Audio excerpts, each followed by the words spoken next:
Webinar on the library induction for postgraduate students and academic staff.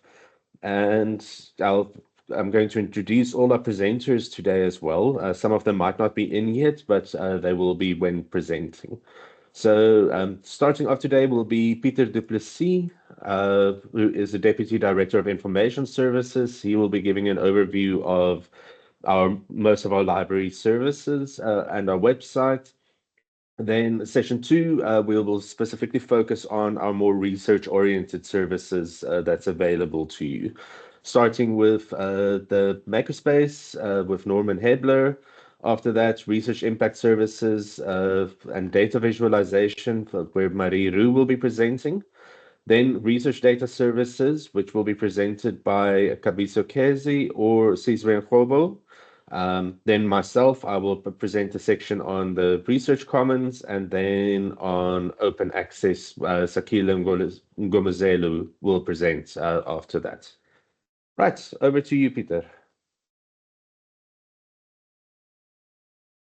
Good morning, colleagues, and thank you very much for joining us so early on this Thursday morning. As you heard, my name is Peter Duplessis, and it's my honor this morning to share with you some of the library and information services and what you can expect from us.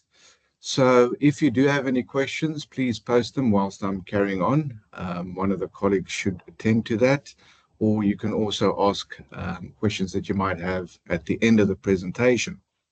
So I'm going to share my screen now and turn off my camera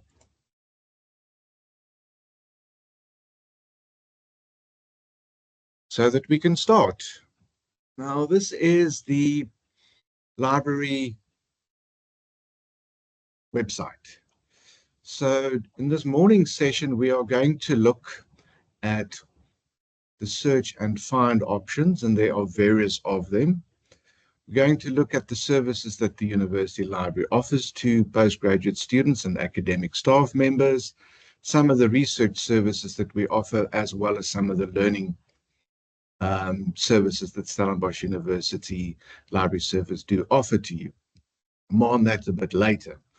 Also, we're going to show you how to do or how to perform a search on the library catalog. But first of all, we're just going to look at some of the services that are available to postgraduate students and academic staff members. First of all, if you need to look at the opening hours, or you're unsure what the opening hours are for the main library, as well as for the branch libraries. We also have branch libraries at Theology Library, Engineering Library, as well as Medicine and Health Sciences, and also a Music Library. So the opening hours are usually for the main library, and if you need to find out what the opening hours are for one of the branch libraries, all you would do is select all libraries and hours. And here is a comprehensive list of the opening hours Monday through Saturdays at the various libraries. Please just note that normal opening hours on Sundays are actually closed.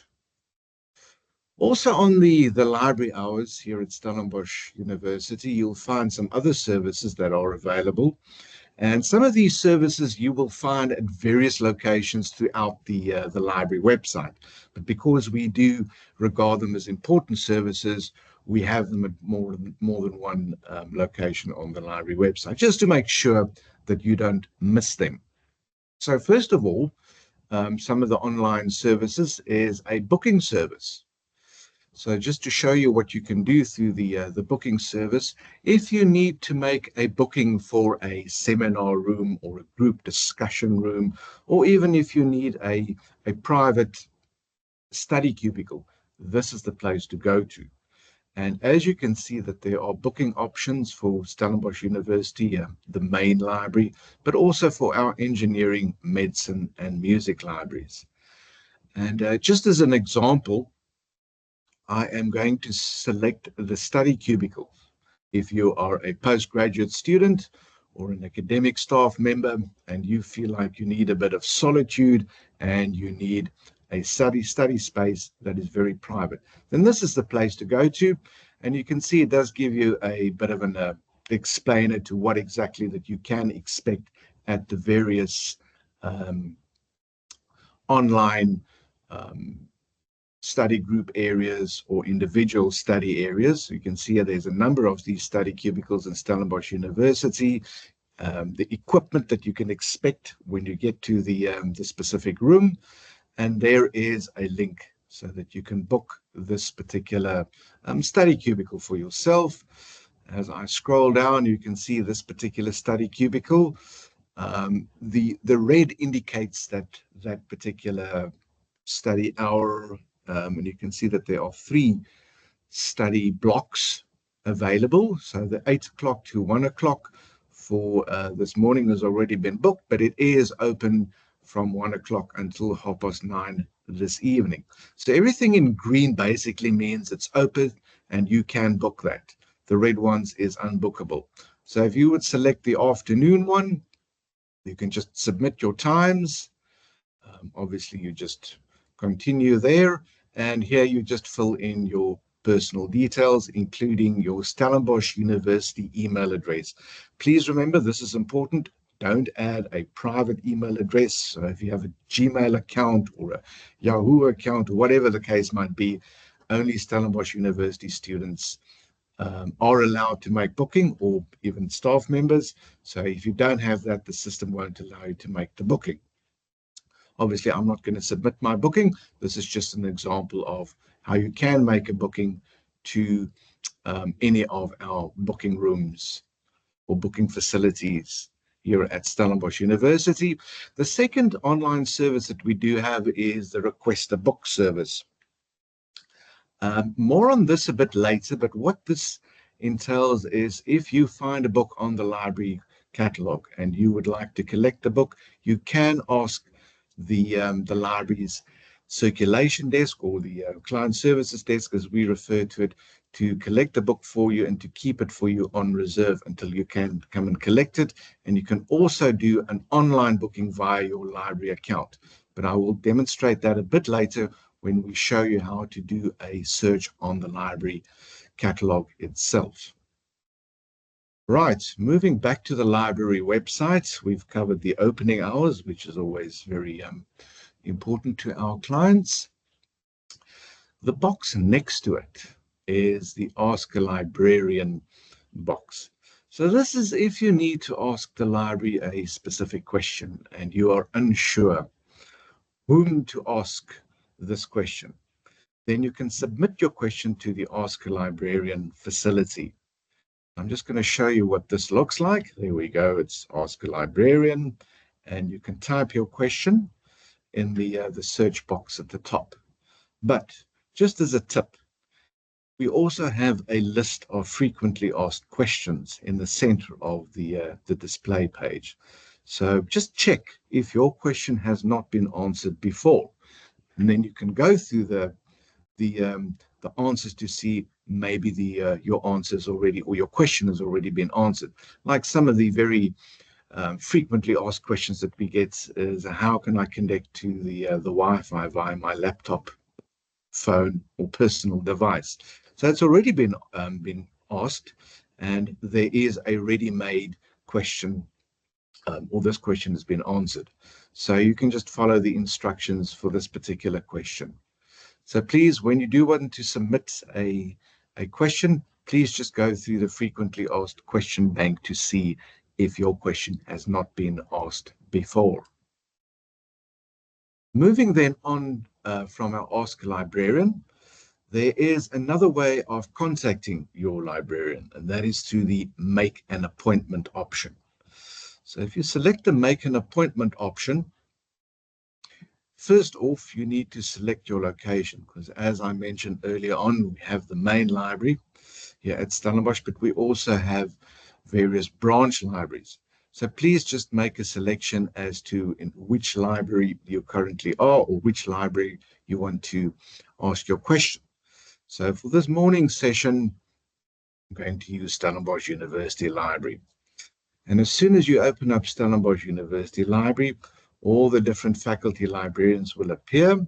So if you want to make an appointment with the Agri-Sciences librarian, for instance, you can open up the Agri-Sciences appointment list, and you can see there Elizabeth Mull-Willard is your librarian. And for today, there are only 2 available slots that you can make an appointment with, either the 11:30 or the 20 to 12 one.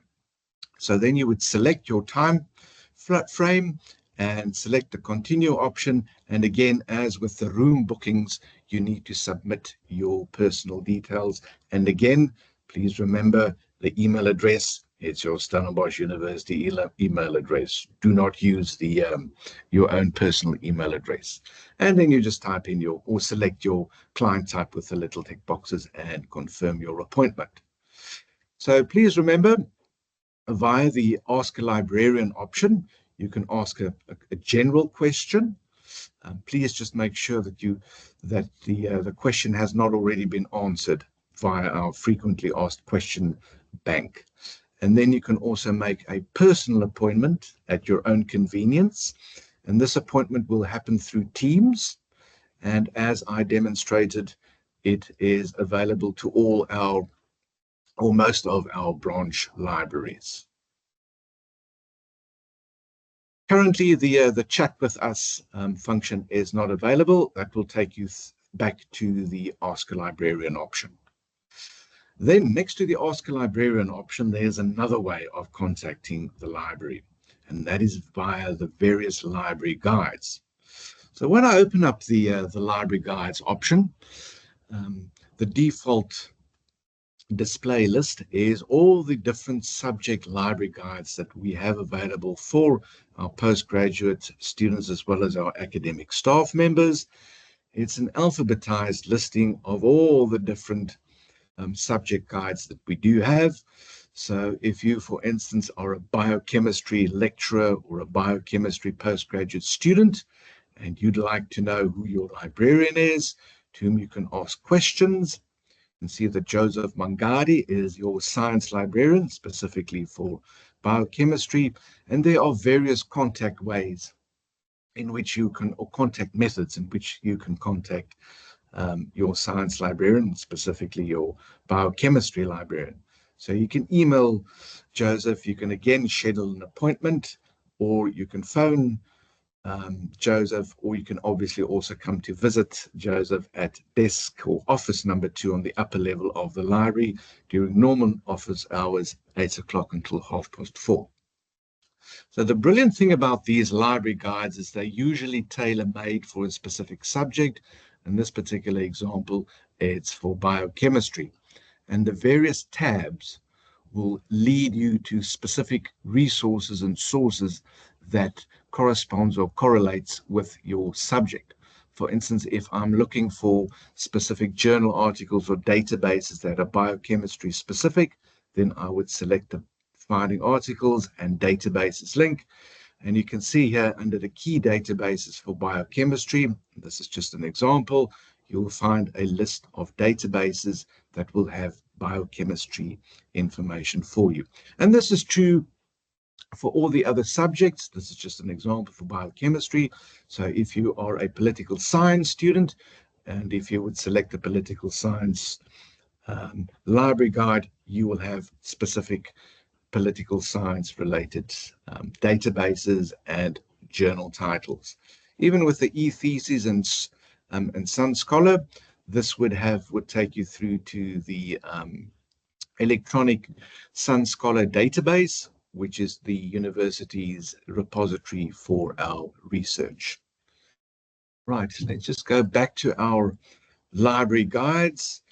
Just as an example, we looked at biochemistry. Let's try something else. If I would go to drama, for instance, completely different subject, here's our drama library guide, and you can see here our faculty librarian is Marlene. Again, you can email her, make an online appointment, phone her, or come and visit her during normal office hours, 8 o'clock until 4:30. But again, here we've got Finding Articles, very similar to the biochemistry one. we have specific databases that deals with the subject of drama. There is a whole list of them. So please do remember our library guides available through the library website. If you have a subject-specific inquiry and you'd like to ask the faculty librarian that deals with your specific subject, please use the list of library guides. Also quite interesting, under our library guides, the default, as I mentioned, are all the subject guides, specific subject guides, but we also have a link by type. And there I would just like to mention the research support guides, and there are also quite a number of them, and my colleagues will also refer to them a bit later on, including the bibliography manager that we use here at Stellenbosch University, EndNote. But the one that I just briefly want to touch upon is the find, access, and use information effectively.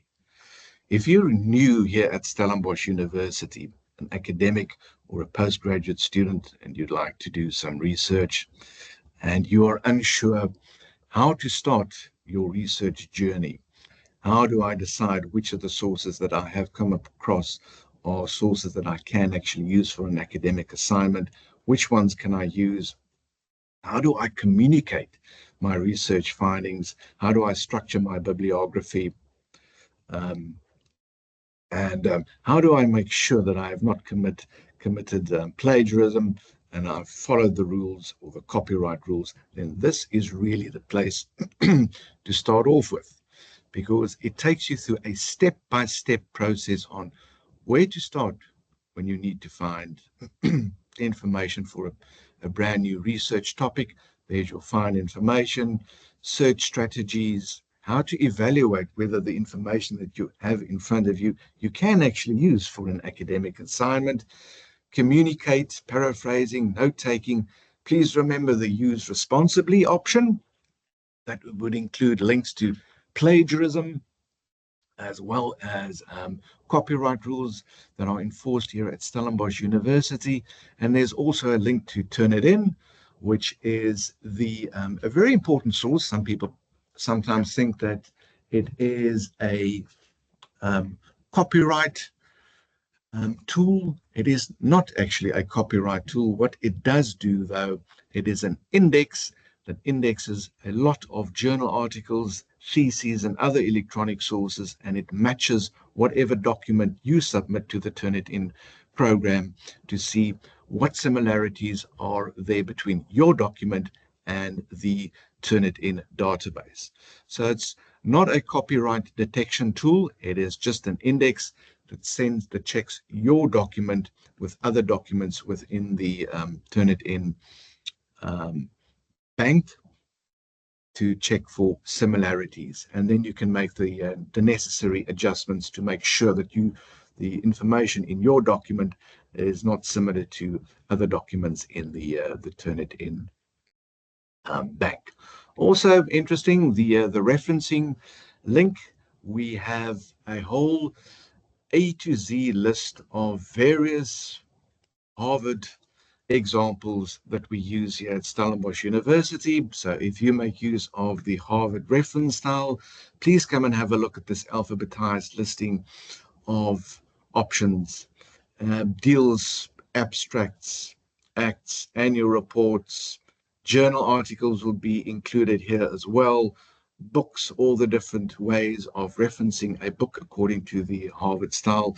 We have more than enough examples via this A to Z list. So the library guide, or this particular library guide, is a very handy tool. The find, access, and use information effectively. And you will find this particular library guide also via the library guides, but underneath the by type one. Under research support guides, you will also find it under the default page, display page, under all guides. If you scroll down to the option, where's F? There we go. Find, access, and use information effectively. So please remember, on the library website. We can just get back to the library website. Under library guides, there's a wealth of information, subject-related information, and also contact information to your faculty librarian.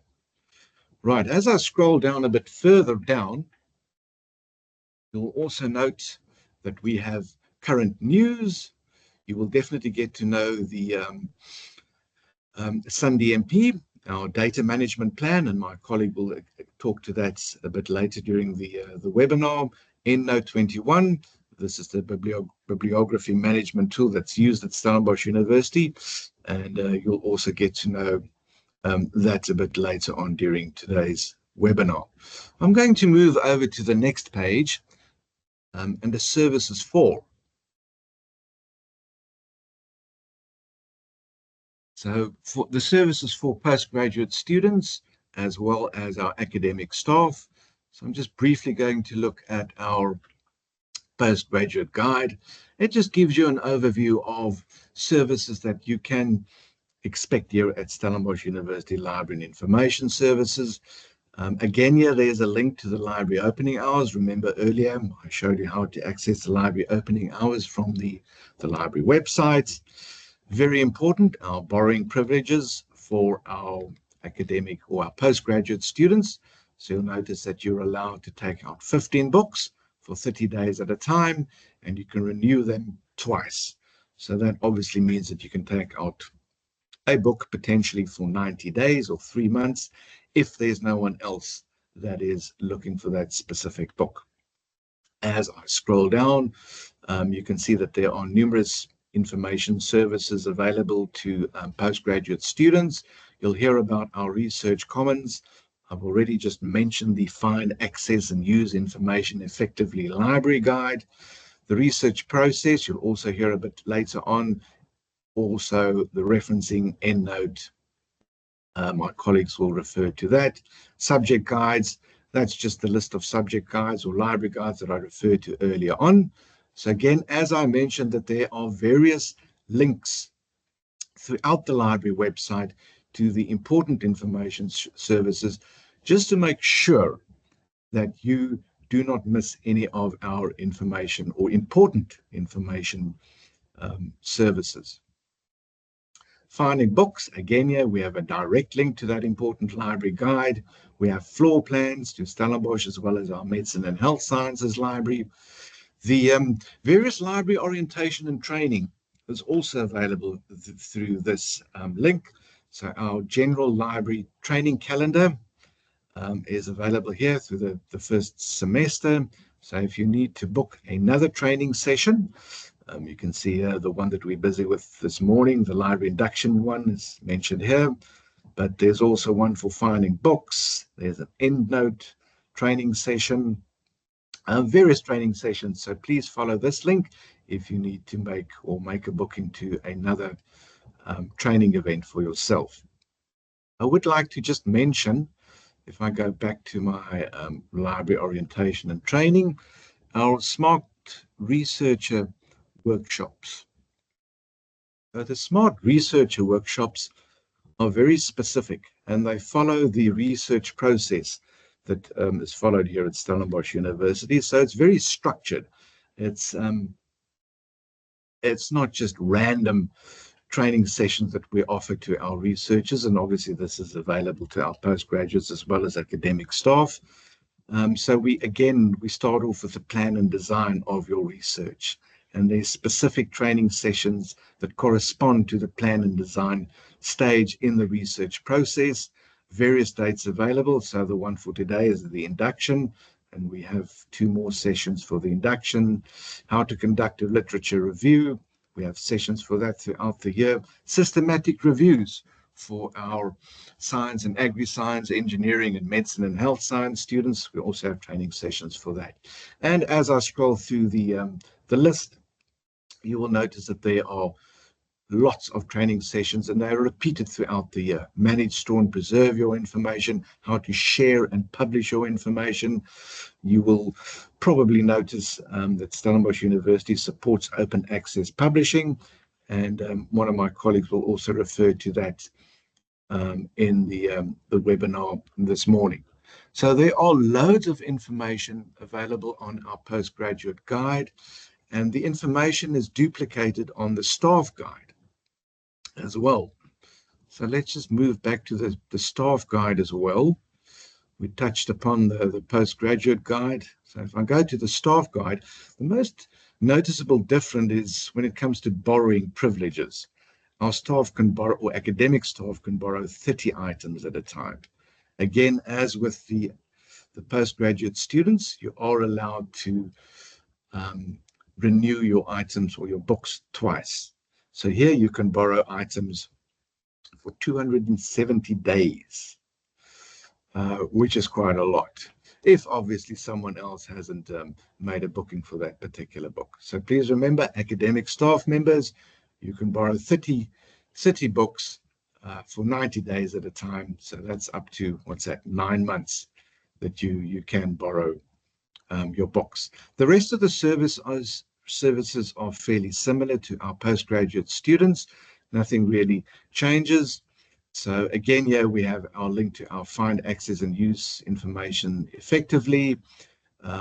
All the training facilities, training calendar, and the Smart Researcher workshop, which I alluded to earlier, that matches the research process, all are available also to our academic staff members. Let's move back to our library website. So I think we've covered the services for our postgraduate and staff members. The quick links. Again, here we have links to our bookings page that I alluded to earlier on. If you need to make a seminar room booking for a group study session, or if you need a personal study cubicle, then this is the place to go to. And as mentioned earlier on, Stellenbosch Engineering Library, the Medicine and Health Sciences, and even the Music Library have various of these research or study room and study cubicles for you to make bookings. Below the bookings option, we also have an interlibrary loans form. Later on, I am going to show you various databases that you as Stellenbosch University postgraduate students and academics have access to, but obviously here at Stellenbosch University, we don't have access to everything. So if there's a resource that you need to source from a different library in South Africa or even overseas, then I'd suggest you make use of the interlibrary loan request form, and that is available via the library website under the quick links link just below bookings. There's an interlibrary loans form. If you need to order a book or a journal article or a book chapter or a thesis from somewhere in South Africa, it is free of charge. You do not have to pay for that. If you need to order a journal article from overseas, that is also free of charge. Books and book chapters are unfortunately ordered from overseas does come with costs. If it's a book chapter, it costs 150 Rand. Books are now, I think, up to 500 or 600 Rand. So it can be very expensive to order interlibrary loans, chapters and books from overseas. And also, please remember, if you do order a book, whether it's from overseas or locally via interlibrary loans, you are just borrowing it. You do not keep it permanently. And the borrowing length is usually dependent on the library where we borrow the book from. So just please bear that in mind. But interlibrary loans, locally sourced books, book chapters, or journal articles are free of charge. Right, let's go back to our library websites. Off-campus e-access, our training calendar I've already referred to, referencing I've already mentioned that as well. Just want to go back to our off-campus electronic access. This is how to access the library's various databases. And you can see here we have our application process for our postgraduate students as well as our staff members. And usually for our postgraduate students and as well as our staff members, there is a certain instruction list that you need to follow. You can see there's an how to apply for your e-access, and it's more or less the same for our staff members. You can see here for staff members, it's handled by their departments. But again, here we do give you a step-by-step guide on how you can apply for your electronic access here at Stellenbosch University. Right, let's go back to our library website. I think we have covered all the main services on the website itself under the information boxes. What I would like to do now is to move right to the top of the university library website. And we're going to look at our toolbar under the search and find option. So under search and find, now this is where you're going to find a wealth of information, resources, including books, journal articles, databases, newspapers. The university's research repository is available here, and you'll find the repository available under the Stellenbosch University Research Output. There's our Sun Scholar link, also available via the research data option for all the research data available from Stellenbosch University. That's our research data repository. Again, here under contact your librarian, the subject library guides, make an appointment. These are all links that I've alluded to earlier, but it's just another way of making contact with the library and specific subject library or faculty librarians via the subject library guides. But we do consider these to be important links, so that is why we have various access points to the contact people here at the library. Open access, my colleague will talk about all the open access publishing availabilities here at Stellenbosch University a bit later on. Interesting, under the other option, we also have a link to the various Western Cape library catalogues. So if you want to see whether University of Cape Town or the Western Cape University of the Western Cape have access to a specific item that you look for, you can do that through these links. And these links will take you straight through or directly to the various library catalogues of UCT or UWC or even CPUT. Right, let's go back to our library website and I'll find various information sources. So I'd just like to quickly show you the search box for our Sun Scholar, which is the university's repository. If you need to see what, or if you need an example of what a thesis, a master's thesis, or a doctoral dissertation looks like at Stellenbosch University, then I do suggest you use Sun Scholar. And Sun Scholar is divided by faculty. So if you're an agri-sciences postgraduate student and you'd like to see what a master's thesis looks like, you're at Stellenbosch University and you're an agricultural economics student, select agricultural economic.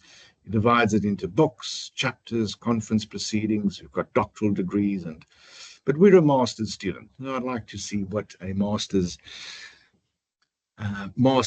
thesis looks like, written at the Department of Agricultural Economics. You can see that there are various examples of what a thesis looks like, and you can just click on the file to open up a PDF document of this particular master's thesis, and that will indicate to you an example of what a thesis would look like if you would like to submit it to the Department of Agricultural Economics.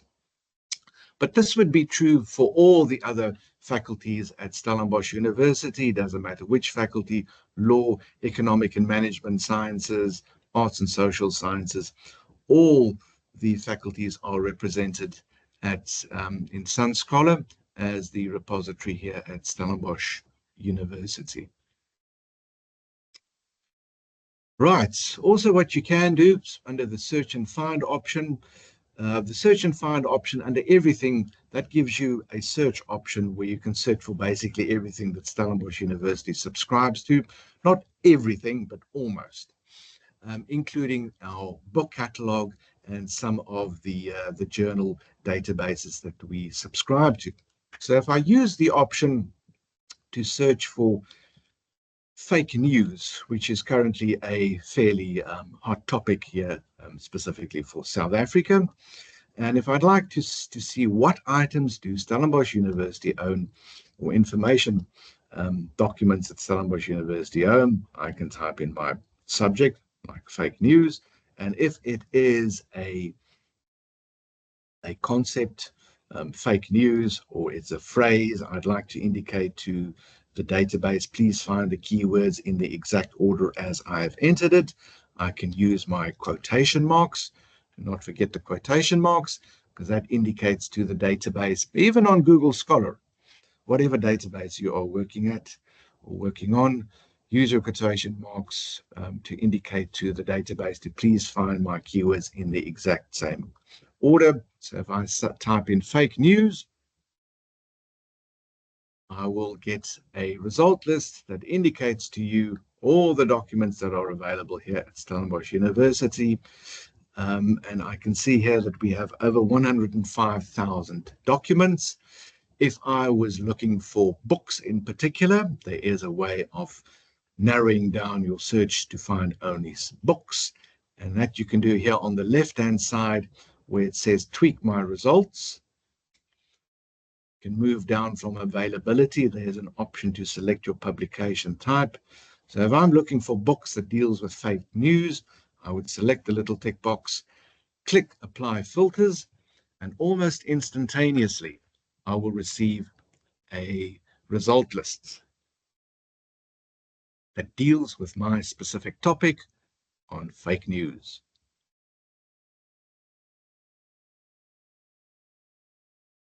And as I scroll through this particular list, you can see that I have numerous books that are full text available. Now, this is the brilliance of the library catalog. It links you up with items that's available electronically.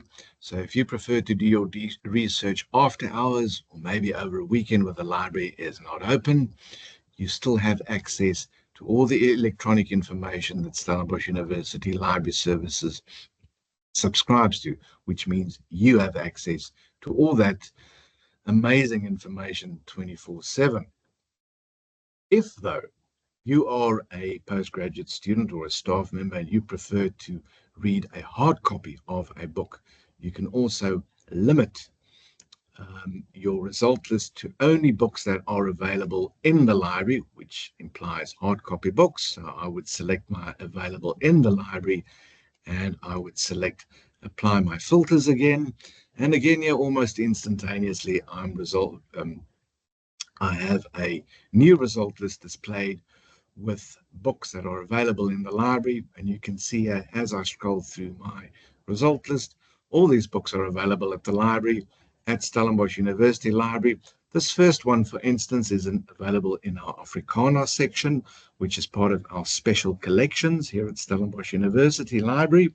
Those books cannot be taken out of that particular collection. So if you would like to access a book that you can take out of the library, what I do suggest you do, just click on the available at link. And you can see here, available at Afrikaner. Can't take that one out. But the second entry, lower level, with the shelf number, this particular book you can take out of the library. And once I select that particular book, you will notice there's a request option. So if you are not close to the library, you can ask the library's client services task to collect the book for you via the request option and keep it on hold for you. And then you can collect the book within 7 days at the library's client services desk. Obviously, as soon as you select the request option, it will ask you where do you want to collect the book.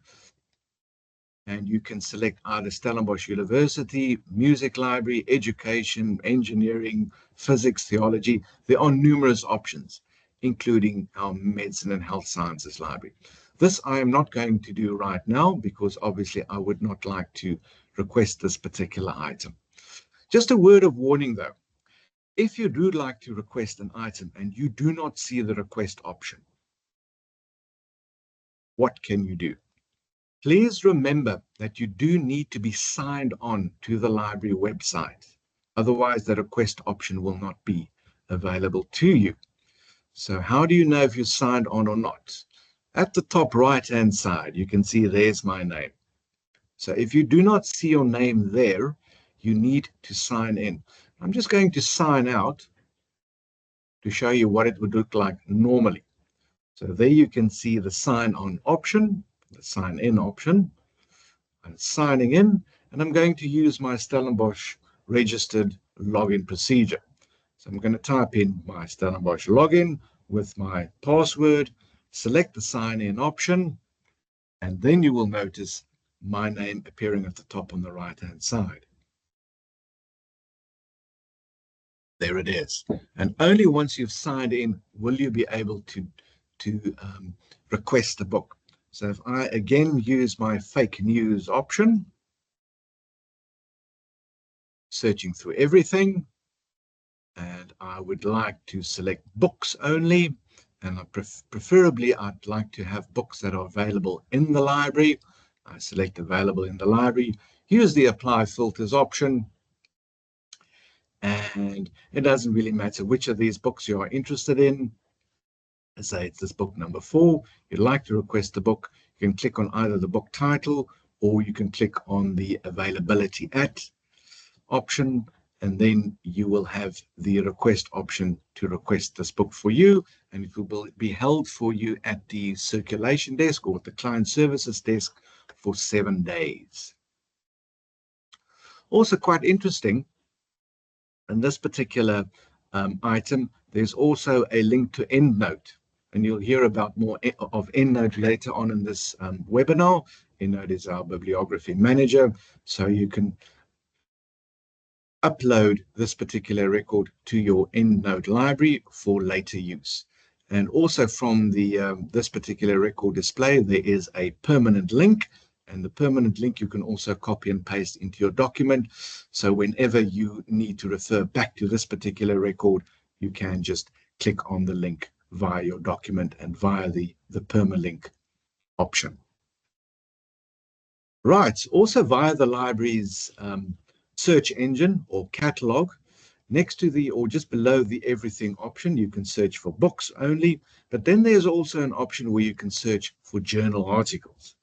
So if I do search for journal articles and I'm looking for fake news journal articles, I can select the articles option and I can re-enter, and again almost instantaneously I have a completely new result list, but this will now only be journal articles. And as I scroll through my list again here, you can see full text available, full text, and PDF. So if you need to read this particular article, can you tell real from fake face images? You would select the PDF option, or you would select the view full text option. This particular one has 2 options, so this one takes you through to the actual article immediately. There it is. Right, but there's also the view full text option. And again here, it takes you just via a different link to the journal article. So please remember, the article search via the library search engine is an extremely important and valuable tool to have. If you do find journal articles on a topic, you can actually access these articles, if it's available, full text, obviously 24/7. And you can see most of these articles are available in full text. If you need articles that are academically inclined or peer-reviewed, on the left-hand side, you'll notice that there is a peer review tick box that you can select. You can apply your filters again, and then almost instantaneously your result list will change into a peer-reviewed journal articles only.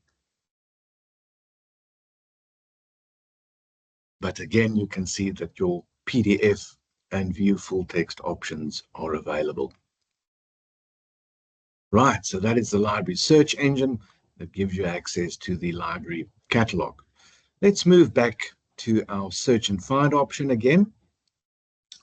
We basically covered articles and books, ebooks.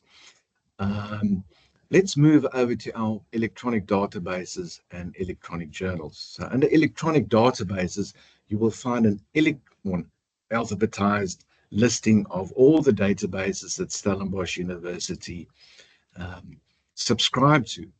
So it's alphabetized according to the database title. If you're not sure which database you are looking for, but you know that at least you are studying, let's see, agri-sciences, you can select agri-sciences, and then your list will be updated to only agriculture-related databases. There we go. Also, if you're unsure which databases you should use for a specific subject, remember I also referred you to the library guides right at the beginning of this morning's webinar. But for this morning's session, I think we should just go to the normal A to Z guide. So let's go back to our A to Z list of databases. There are just one or two databases that I'd like to demonstrate to you this morning. The first one is I'm going to focus on a South African database. It's available under S. It's called Sabinet African Journals. So if you need to do research on a South African related topic, and the topic can be really anything from languages to law to medicine and health sciences, agri-sciences, engineering, any topic that you can think of. Sabinet African Journals is an excellent place to start off with. It's an academic database. Almost all the journals that are indexed here, Stellenbosch University postgraduate students, lecturers have access to. And the great thing is the full text, and it's academic. So if I need to do a search, and I'm going to repeat my fake news option again, fake news, remember the quotation marks to indicate to the database to please find my articles or documents in the same order as I entered my keywords.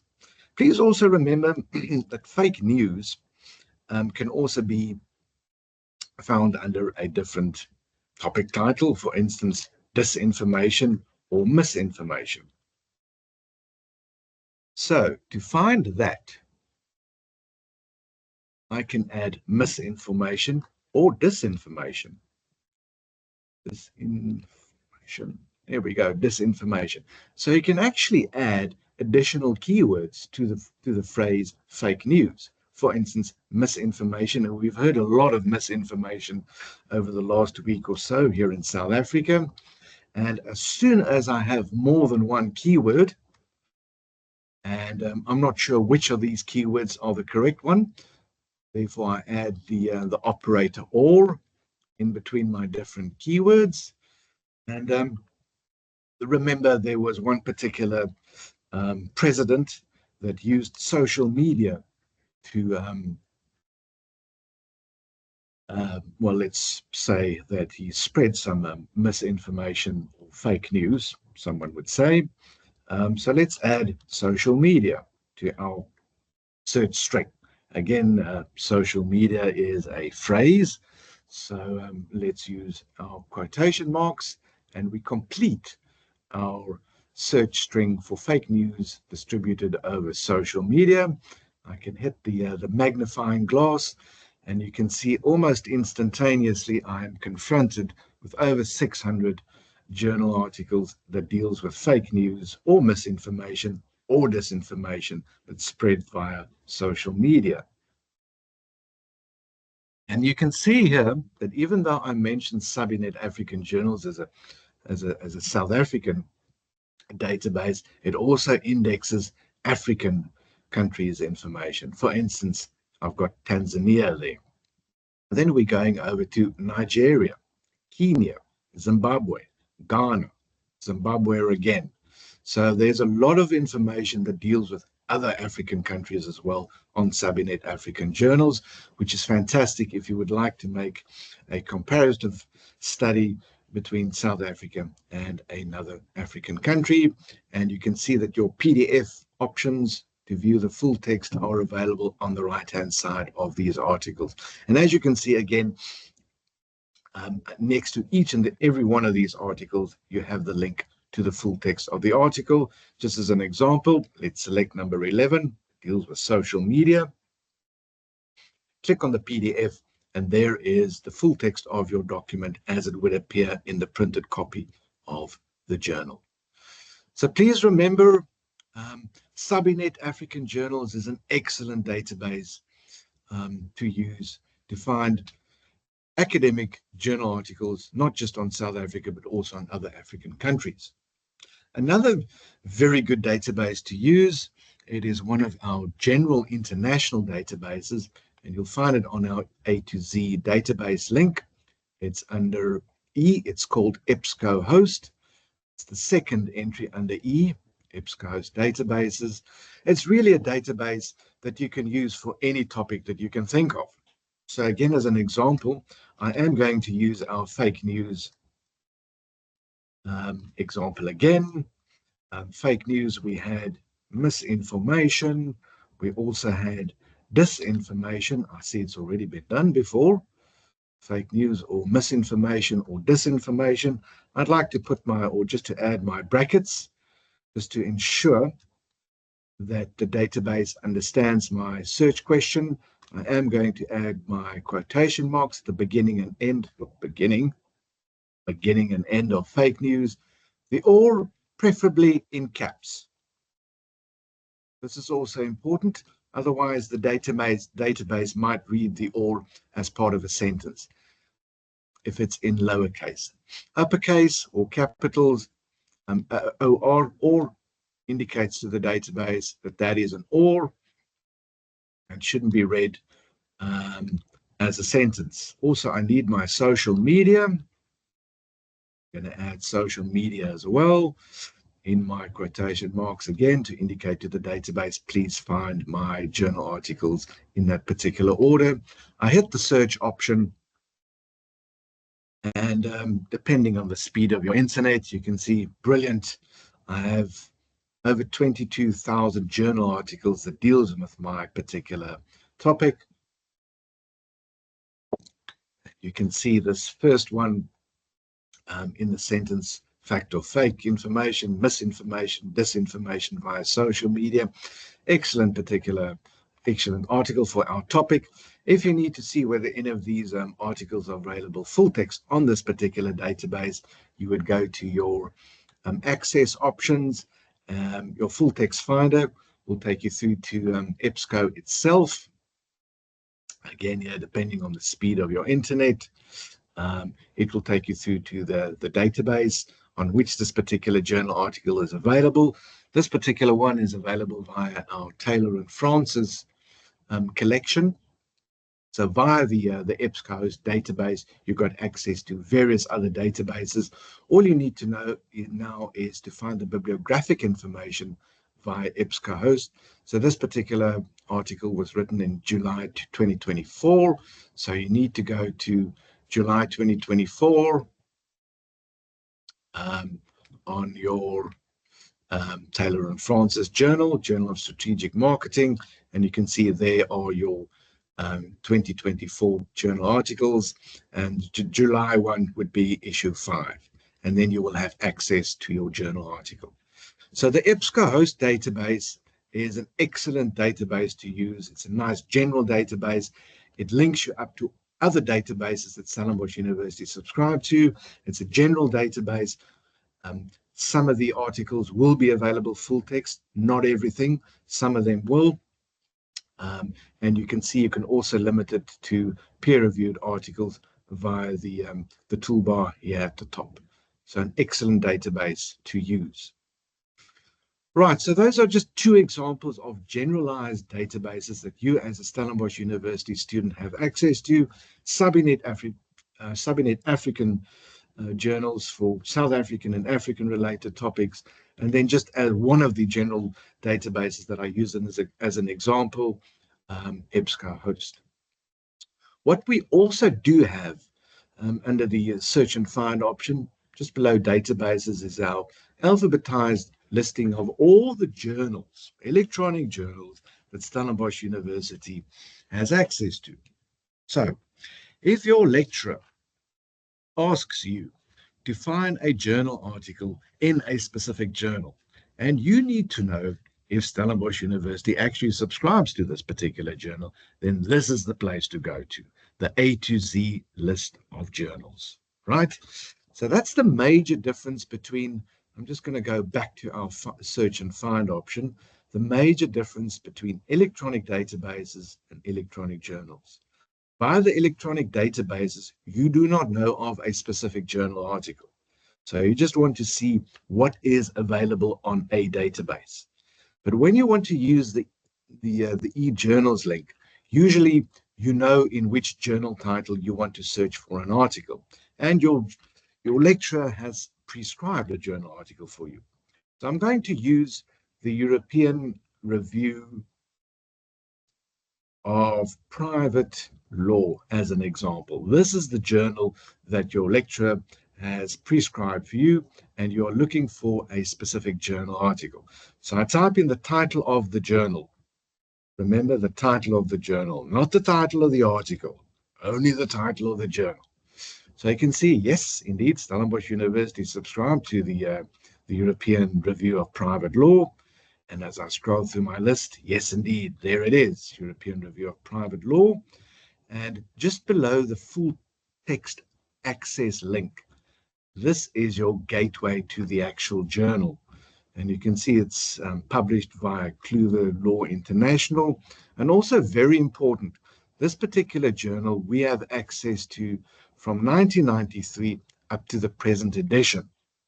Always just bear in mind, some of the journals that Stellenbosch University subscribe to might have an embargo where we don't have access to the most recent 6 months or year or even 2 years journal articles. But luckily for this particular one, we have access to the most recent copies.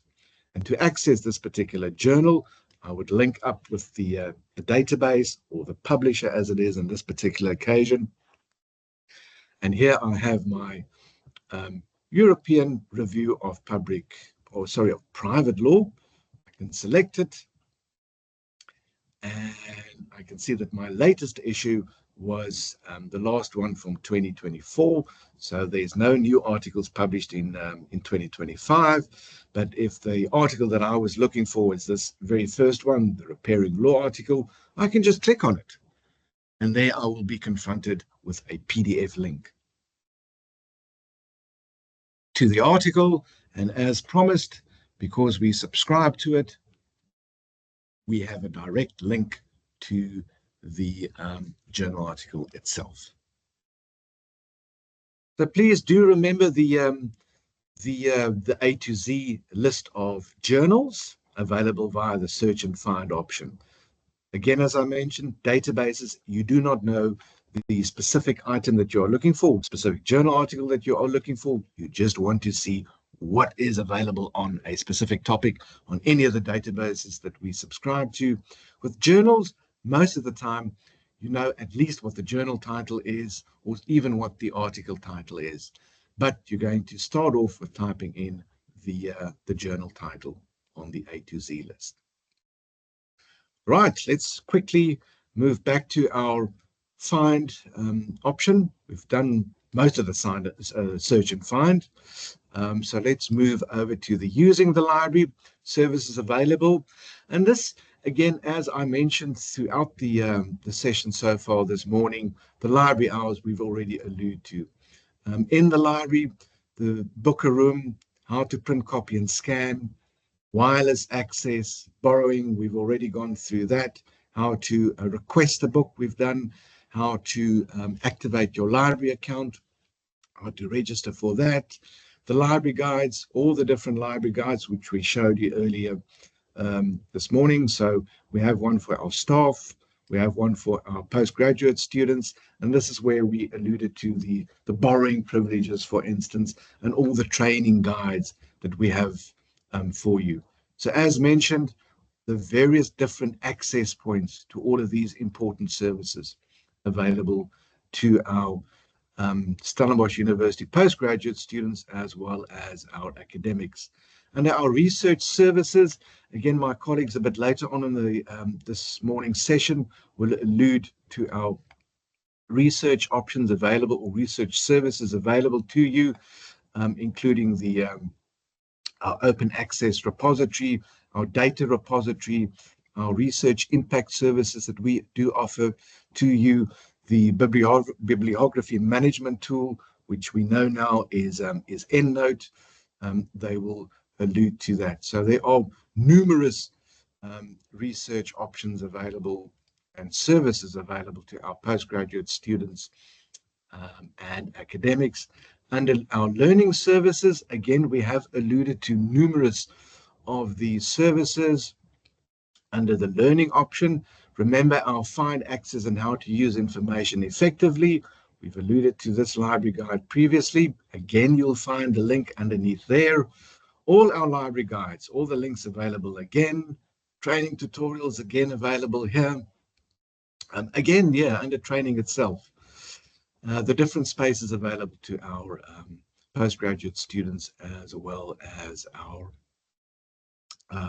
academic staff. Then under libraries, the different the branch libraries, all the resources available there. Under help, we have various help guides here available as well. I'd just like to allude to one, which I think one of my colleagues will also allude to later on in the session, and that is under our thesis submission. If you need any assistance with that, as a postgraduate student or an academic student, this is the link that you need to use. The procedure when you want to submit your master's thesis or doctoral dissertation, and also how to comply with all Stellenbosch University's copyright rules.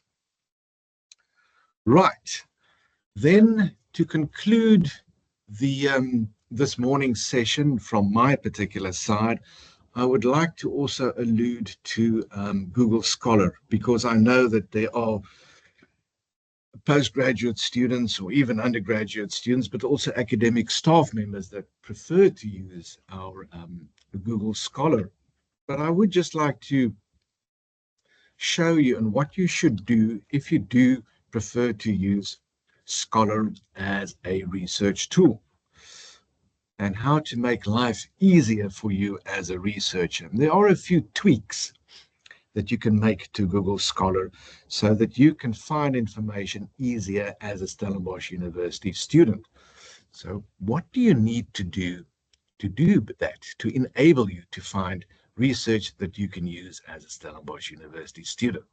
So I'm going to move over to the top left-hand side to the three diagonal bars on Google Scholar.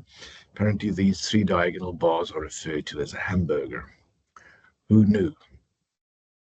The first thing that you want to do under the Google Scholar diagonal options bar is to move over to the settings right at the bottom. And as soon as you get to settings on the left, the toolbar there, move over to library settings. And please here, make sure that Stellenbosch University is selected. That is very important. So this enables Google Scholar to identify you as a Stellenbosch University postgraduate student or an academic staff member, so that Google Scholar knows that it's not going to ask you to subscribe or pay money for a specific journal article or a book chapter or a book or whatever the case might be. It will identify you as a Stellenbosch University staff member or scholar. So as an example, once you've selected Stellenbosch University, before I forget, you can also select the Open World Cat, which is very important. That gains you access to, or gives you access to, open access sources. And as you know, Stellenbosch University is a strong supporter of open access information. Once you've selected those two, you can select the save option. Just as a hint, if you do not see Stellenbosch University identified in the library links option, you can just type in Stellenbosch and search on the magnifying glass. And then Stellenbosch University will become available, and you can use the tick box to select. Select Save then to confirm your selection. And I'm just going to do a quick search under our, remember, our advanced search. So if I need information on fake news and social media again, so I'm going to use my fake news option. Google Scholar gives me the option to search as an exact phrase. Let's try our social media as well. So I'm going to type that into the top search bar. I'm using my quotation marks because this is all the words, and I just want to indicate to Google Scholar, please find the keywords in the exact order as I've entered it. And I hit the magnifying glass. So almost instantaneously, I'm hit with a number of sources, journal articles, book chapters, conference proceedings. They might be theses and dissertations. But what's important now from the search box or search result list is on the right-hand side. You can see full text at Stellenbosch.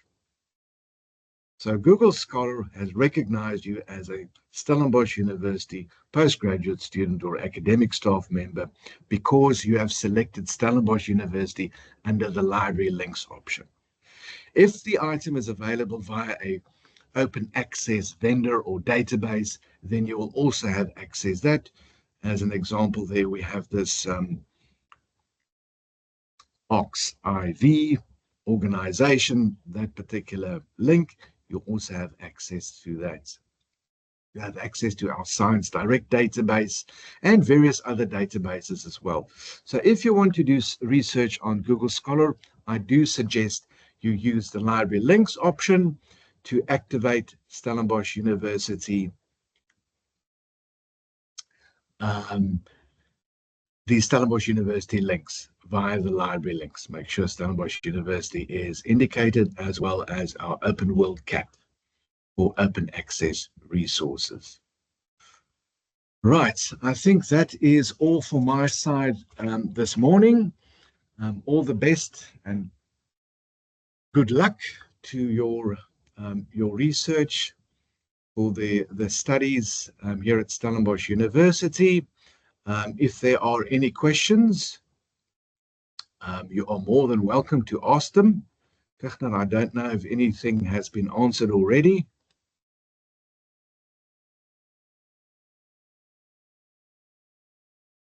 If there are any questions. Victor, Marie. can you hear me? Yes, sorry. I just want to quickly ask, maybe I've missed it, but when you've shown the catalog, whether you have also shown the research assistant that is available there. I think people do enjoy that part of our catalog as well. That is a very good point, Marie, and I'm going to do that right now. So our Right, research thanks. assistant is a source. Let me just switch off my camera again. There we go. Our research assistant, which is currently in a beta format.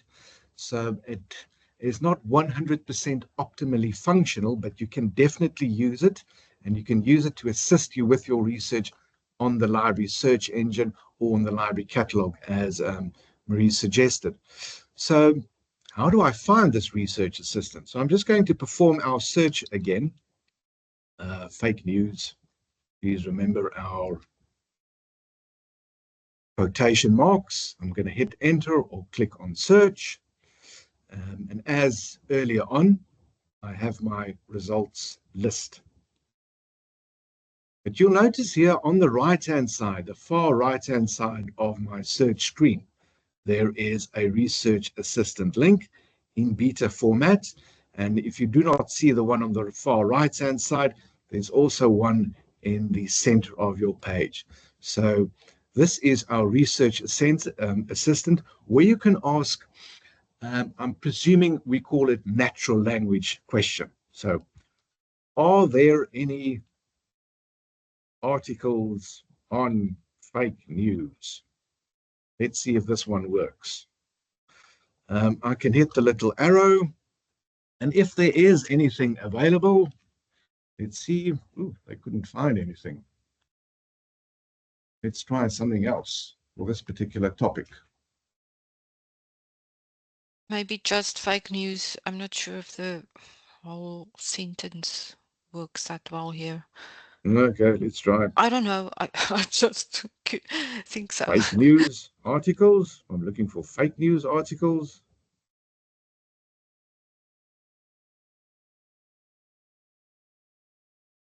It seems to be working better. So you can see there, it'll link you up with the most five relevant, they call it, articles. And as Stellenbosch University postgraduate students and academic staff members, if you select any of these, it should give you a link to the full text. This is actually just an abstract of the article. Let's try this one. Again, just the abstract, more details and request options. Related questions, click on that option, and that takes you through to the actual library search engine or the catalog. So if you're looking for this particular journal article, you can see there it's an open access one, and you have full text link to the article via this particular journal. So there you can see 5 of the most relevant journal articles available to you as a Stellenbosch University student. And you're going to use the more details and the request options to see if the this particular journal article is available in full text. So it takes you back to the library search engine or catalog. And unfortunately, this one we don't have available as a full text article. But then again, this is actually a good example to use, our online information review. If we don't have access to it, remember, you can go back to the library search engine or the library search or the library website and use our quick links and go to the interlibrary loan form and request this particular journal article. And remember, we can request the article free of charge, both from South Africa as well as internationally. Right, so as you can see, it does give you the relevant sources or the 5 most relevant sources, but as you scroll down, it also gives you an overview of the topic that you entered. So there's an overview of the topic, and the footnotes links you up with the 5 most relevant articles. So they are selected number 5, and it takes me up to the 5th most relevant article for my specific question. And it also links you up with other questions that might be related to your specific topic. So how do social media platforms contribute to the spread of fake news? Again, here, this is very relevant to what's been happening in South Africa and South African news. So I can add that question to my search query. And I'm presuming my research assistant is again going to nominate 5 most relevant sources, not necessarily journal articles, for that specific question. And there again, we have the 5 most relevant articles. So randomly, let's select this one from 2023. And as I scroll down, this particular one has a direct link to the PDF or the full text online. Remember, if there are no direct links, then you'll have to select the more details option to see if Stellenbosch University Library Services subscribes to this via any of our databases. And yes, again, we're in luck. There is a direct PDF or a read online link to this particular document. So yes, please remember also the research assistant available via the library search engine. Once you do an advanced search, or if you just use the original search box to perform a search, you can see their research assistant is available at the top. This particular page, it doesn't appear here on the right-hand side, but rest assured, either at the top or on the right-hand side, you can make use of the research assistant to also assist you with your research and to guide you to further research that you might not have found or located with your first search. Are there any questions for this one?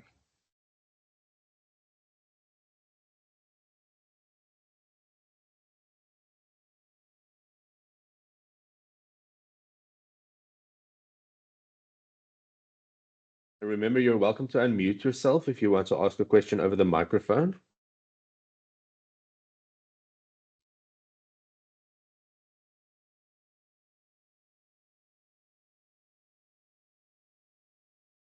Okay, it doesn't look like it's. Thank you very much, Peter. And Okay, then we're good to go then. Good luck with your studies.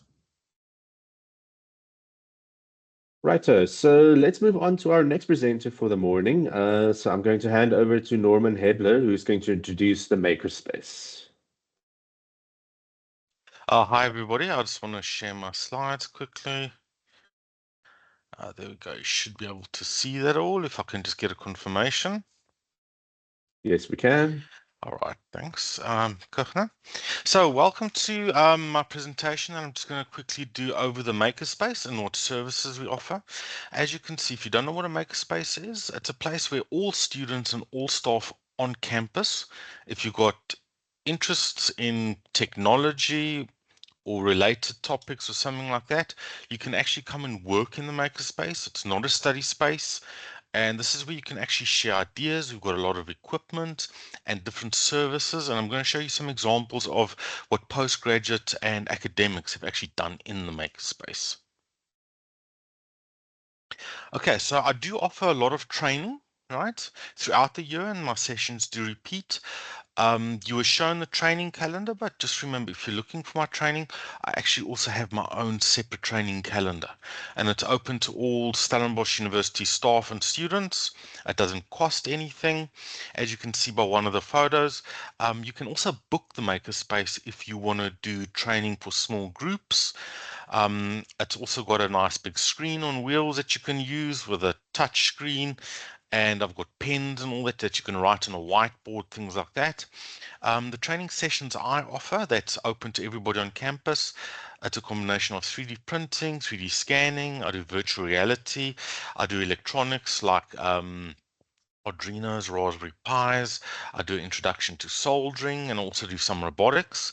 I also do a lot of curriculum integration where I actually customize the training depending on the academic needs for their course.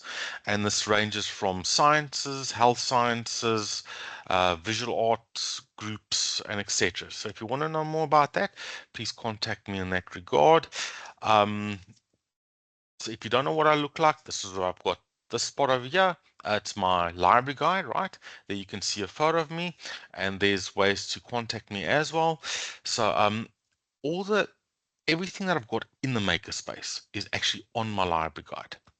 Right, if you want to know about 3D printing, what steps to use to do and all that, and that is also the only service that we charge for because we're just covering our own costs. We've also got 3D scanning steps, what electronics we've got available. Also, and if you want to know about my training dates, I've also got a link to my calendar over there, and I've also got a lot of resources to a lot of electronics, 3D printing, scanning, all that kind of stuff. So you can also just Google Makerspace Stellenbosch, and I should be the first or second entry as well. Okay, so I've got a couple of design workspaces. It's got a lot of specialized software on, like Autodesk Rhino. I've got a couple of open source software, like for video sound editing. I've also got specialist software because of the specs in the makerspace are higher than anywhere else in the library. I've got Aspen, MATLAB, RStudio, and a couple of other kinds of software. Most of the PCs are i7s, 32 gigs RAM, 27-inch monitors, but I do have two very high-spec PCs, i9s, 64 gigs of RAM, 16K graphics cards, and they're 4K screens. And I let people use those PCs. If you got to do a lot of data processing, things like that, I'll let you install your custom software. I've done that with various academics or students from different departments, and they can let their data processing run even over a couple of days if you need to. Okay, 3D printing. So as I said before, the services are open to all students and staff. It can be for academic research, also personal printing. It doesn't have to be related to anything specific. I also do a lot of 3D printing for part of curriculum integration or whatever the needs of the academics' class are. And for my 3D printing steps, please look at my library guide. It's fully detailed there with the prices that we've got, the specialist filaments that we have, and all that. Okay, here's just some 3D printed examples with some academics I worked with from different departments. And this was actually, I had an engineering lecturer come to me and they said they needed to print something like a prototype in order to actually move this thing that collects spore traps for fungus, right? And there you can see the 3D printed pieces that we did in the makerspace and actually the parts used out in the field. Now, the nice thing about the specialist material is it was UV and weather resistant. Right, so if you've got a scientific experiment or things like that that has to be out in the open or the field, please come see me about things like that. Okay, we also offer 3D scanning. This is a very highly spec 3D scanner and workstation, right?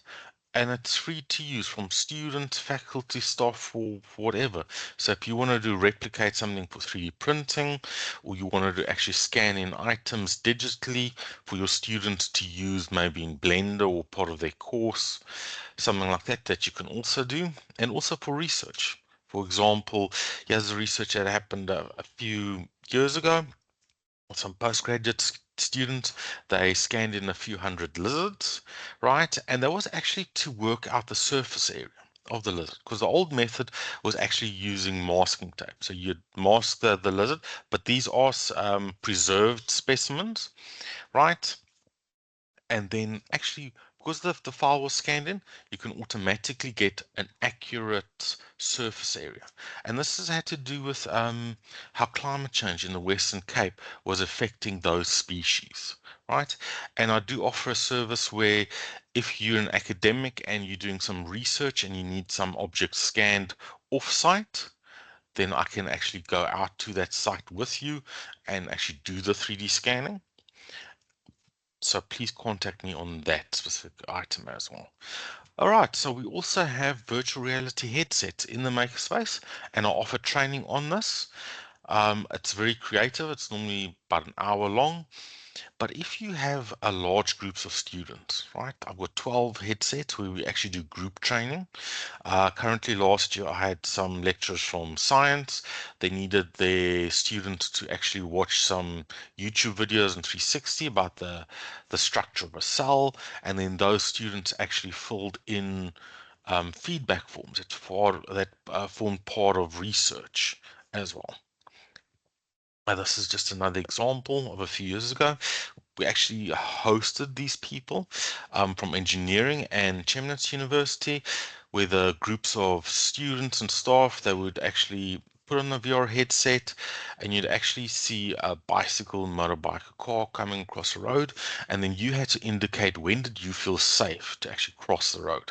So what they were doing with this data is it's actually the study of pedestrian speed perception, and then they can use that data for autonomous cars. Okay, and then we've also got construction workstations. This is where we've got soldering stations, oscilloscopes.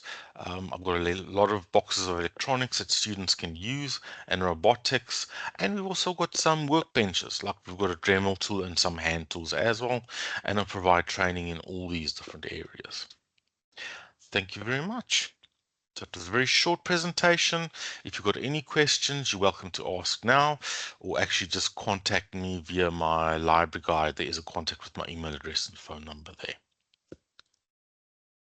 Great. Thank you very much, Norman. I think before we give over to our next presenter, let's take a 5-minute break and then we can continue with the session. So I'll see you all back at 11:30.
Vai o interview that with the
Right, I think we can get started with the next section. So let me introduce my next colleague, Marie Roux, who's the Manager for Research Impact Services and Data Visualization. Hello, everybody. Thank you, Kirchner. I assume you can hear me and that you can see my screen. Yes, I can confirm. Thank you. All right, so let's just talk quickly about research impact services, and then I will, after that, just quickly give you an overview of what our research, our data visualization services are about.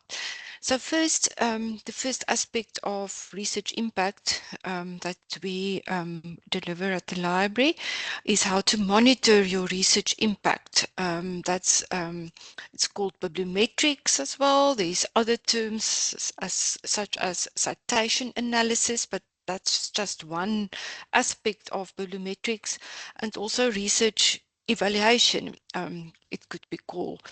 So this is basically about how to measure your impact as an author, or an article that you've written, or the journals, when you have to decide in which journal to publish.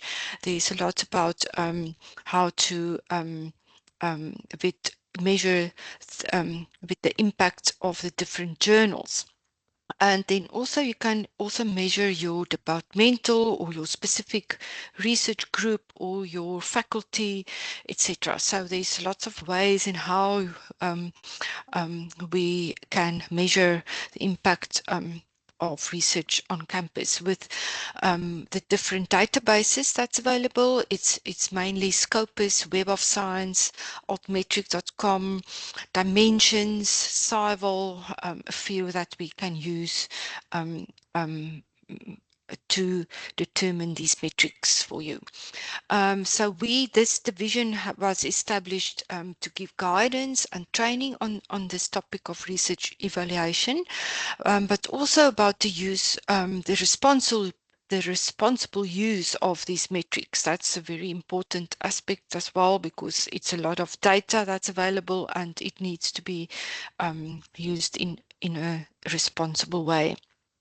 So that all will form part of the workshop that we have about maximizing your research impact. So that includes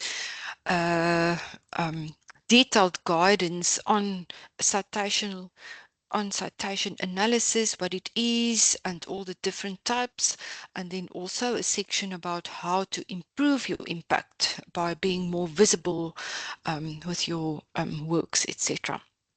Then there's also full researcher impact reports available.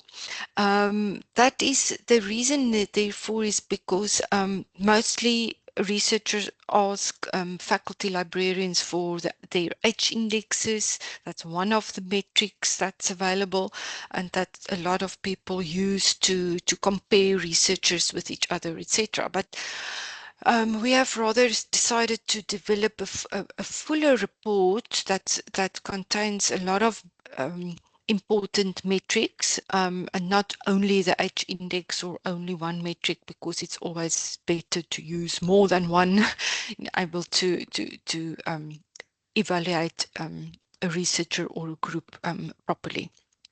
So the next two slides, I just quickly want to show you examples. There's a summary page that will, this is now for a researcher, it's for an individual, and that will summarize data from 4 different databases: Google Scholar, Web of Science, Scopus, and Dimensions. You can see with lots of all the important aspects that's available there. But then we will also go further and to create with Power BI some more data on this based on Scopus or Web of Science data that that's maybe not in this format available in those databases. The data is there, but then we visualize it for you in this report. And this is just one example. There's 2 pages of this type of visualizations then that we share as part of this report. Okay, so that's just to show you an example. You're welcome to contact me if you need further assistance with this, or would like to have a report for you, for yourself as a researcher. Then there's also the library guide about the research impact. I will just now show you how that looks.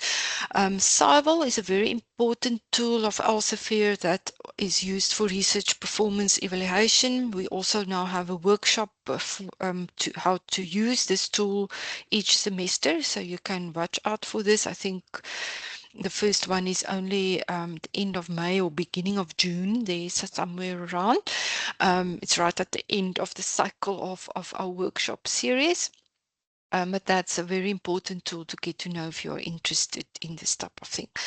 It can do a lot. So if I just click through to the library guide, I just quickly want to show you that.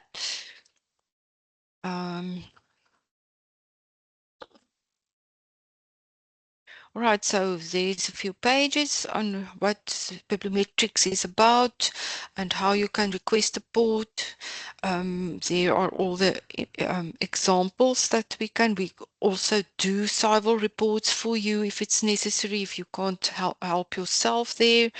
And this is just an infographic to also have a summary on our services related to bibliometrics. But then there's also these tabs where you can read further about what research impact is, why is it important, how to measure. So here we go through all the different aspects of author impact, journal impact, and all metrics for books, etc. So you can see all the specifics there and read in your own time. And then we just list the sources and tools that we use and how to use them. There's also other tools like Cite that we don't subscribe to, but there's a free version that you can also use, and of course Google Scholar. Then just quickly about visualizing impact, there's a few tools that can, when you export data from Scopus or Web of Science, for example, you can use that data in these tools and like VosViewer to create these network visualizations mostly, and that could be with like author collaboration networks or a few others. So there's lots of ways in how to use that. Then there's also bibliometrics. It's part of R. It's a R with BiblioShiny is the tool within R that you can use to also do network visualizations. It's also quite a valuable thing to use. Also Cite, Open Knowledge Maps, Scolarometer, all of them can do these network type of visualizations. But I do think VosViewer has the most flexibility on working with data here, and from different databases data that you can use there as well. It's a free tool that you can just download yourself, and you can ask my assistance if needed. So then just a tab on some limitations. This is responsible use of metrics, how to increase your research impact, take you to another library guide in the research process with a few. It's also part of that workshop that I've mentioned before.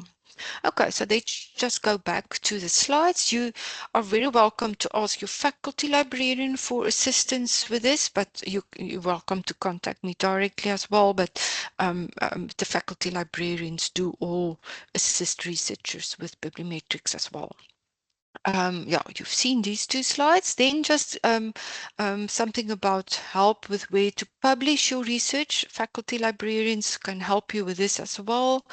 You know where to find your faculty librarians. I think Peter did show you the library guides where you can search for your faculty librarian, and you're welcome to ask my advice as well. So this is just to it's very important where you publish, it will directly influence your research impact, your impact on the topic. So we offer one-on-one assistance here with how to choose journals and using the journal impact factor of your Web of Science or site score of Scopus and a few other tools. And also guidance on avoiding predatory publishers, very important. There's also a workshop on this topic and a library guide that correlates also with the workshop content. Right, so and these links to all of these, you will receive the slides and you can go there in your own time. Then just something about unique author identifiers that also fall under research impact services, and we are a member of ORCID and we have a Stellenbosch University integration, and we do promote the use of ORCID as a unique author ID. So it's very important that you do connect your ORCID ID to your Stellenbosch University identity with this integration. So if you go to this library guide link here below, you will find the link where to do that. You just sign in if you already have an ORCID ID. If you don't have one, you can create it there at the same link and connect and authorize Stellenbosch University to use and your ORCID ID in other integrations. Then there's also, of course, researcher ID in Web of Science, or it's now called just researcher profile, I think. It's Clarivate Analytics, and there you can create an account and link it also with your ORCID.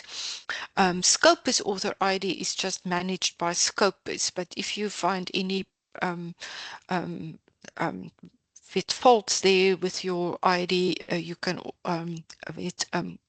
correct it via the Scopus. There's a wizard where you can identify if there's problems with your author ID, or you can contact us to assist you with that as well.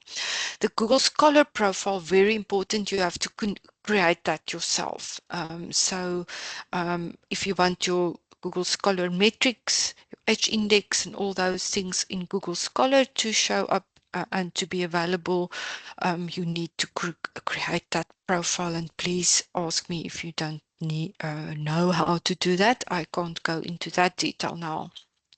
And then the other aspect, I think I've mentioned this before, is how to improve the visibility of your research in order to be cited more and just be more visible with all your work and publications. And this is also part of the workshop, Maximize Your Research Impact. So look out for that more towards the end of this semester if you would like to learn more about that. Then just quickly about data visualization services. We have this service also from, I think, 2020 onwards. I think it was one of the first workshops we presented from home during the lockdown. So you can see there's a section under the research process library guide about this. And it basically takes you through a few tools that's available for data cleaning, statistical analysis, qualitative analysis, and then also these few here below, that's only about data visualization. And we also explained during our workshops which types of visualizations to use for which type of data, and give you some guidance on where to find more information on this as well. So it's not that we have it readily available always. There's a lot of tools where you can go to find assistance. So the 4 workshops we present this year regarding data visualization is about just an overview of software for data analysis and data visualization that me and Kuchner presents together. And then I do one about principles of data visualization. It's just a theoretical principles of what works best, which colors works best, those type of things. And then we go into the tools like Tableau Desktop. And Flourish is also a free tool that's quite handy to use for data visualization. And then also introduction to Microsoft Power BI, which is something we have access to as part of the Microsoft package. So yeah, that is what we do there. And you're welcome to also schedule an appointment with me if you need more assistance with data visualization or research impact, of course. Thank you very much. Do you have any questions?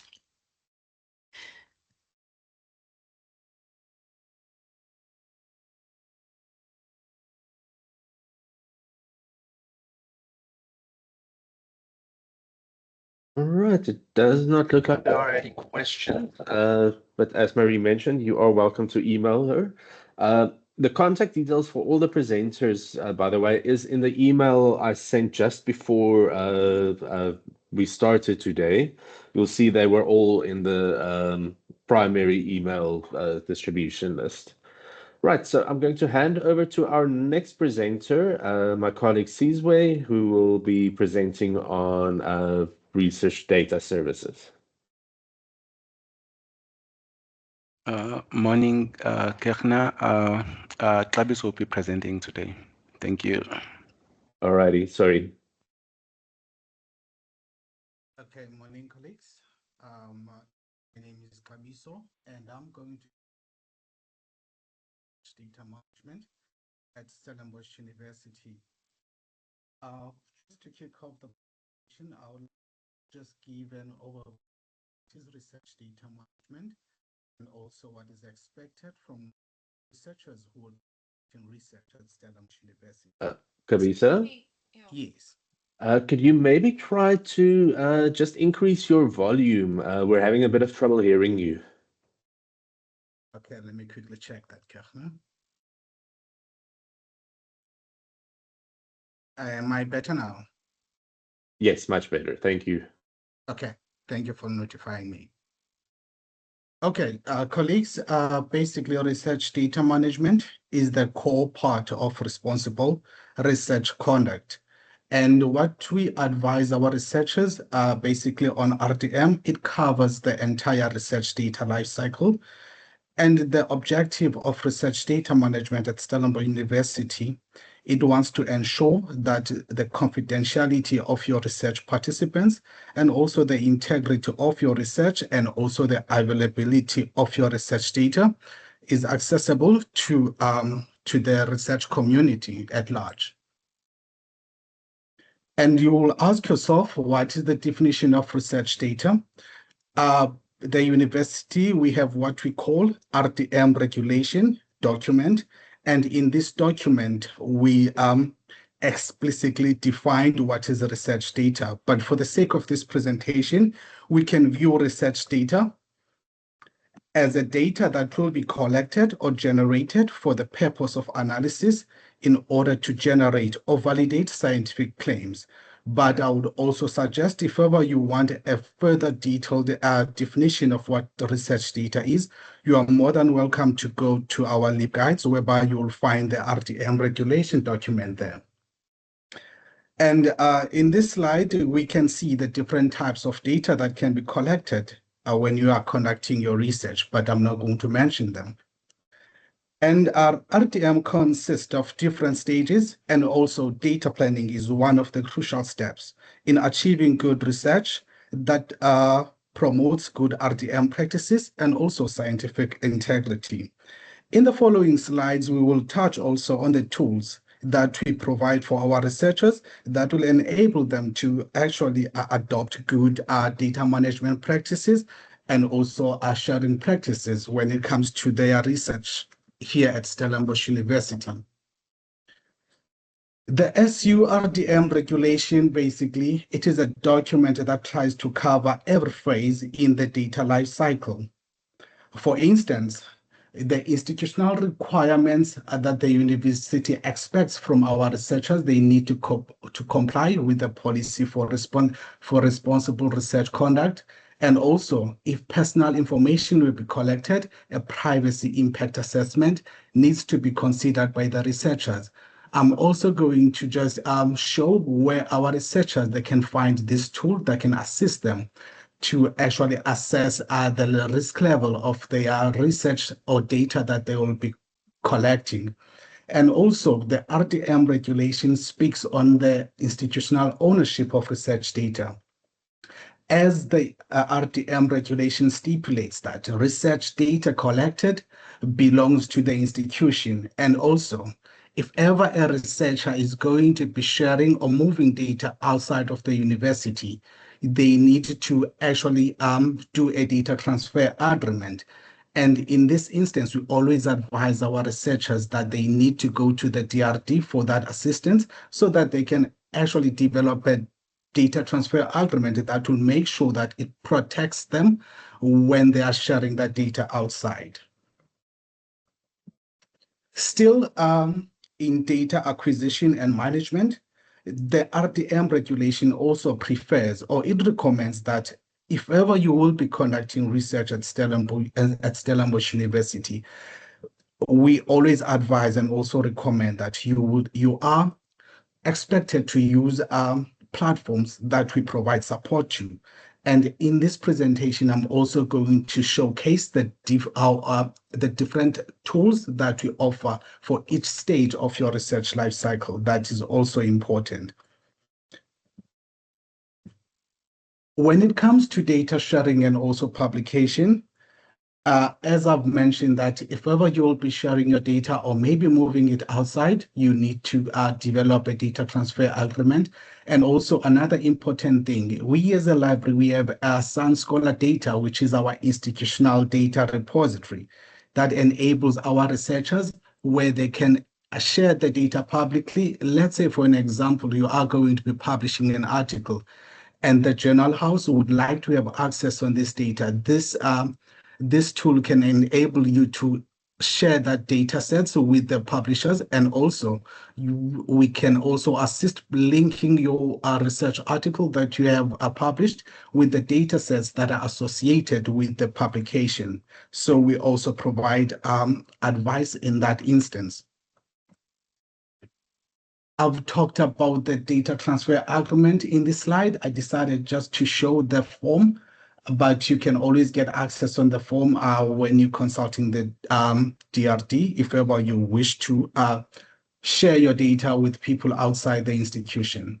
Basically, the data transfer agreement, it is a legal document that will stipulate who will be having access to your data and also how are they going to be using this data. That is very important to know. And then also, when we talk about the research data management, it is very important to understand the roles and also the responsibilities that each steps of the research has. As we've mentioned on step one, we have the data management planning. Here at the library, we are the custodians of a tool that we call SunDMP. SunDMP basically is just a tool that enables you to develop a data management plan. And also, under the data collection, that is where in your data management plan, you are going to be detailing how are you going to be collecting this data, how this data is going to be processed, how the data is going to be shared. And also, when we talk about the data reuse, it is very important to consider that the licenses that are associated with the data reuse and also the platform. Will the platform be be fair compliant when you are going to be sharing your data? What sort of measures have you put in place to make sure that your data is reused? So those are the very important things that you need to consider. And also the RDM regulation, I would say it's a document that you need to consult if ever you are conducting research at Stellenbosch University so that you can understand what is expected from you. And now, what we decided to do when it comes to the RDM regulation, which is it ensures that you as a researcher, you'll be enabled to be compliant with the legal obligations. And also the RDM regulation does not take away the ethical responsibilities and also the ethical policies that you will need to comply with. And also it is very important to consider that non-compliance can have financial repercussions, and also they can cause reputational damage to your to the researcher. So basically, the RDM regulation, it provides the foundation to by defining the principle of RDM governance and also protection of research participants.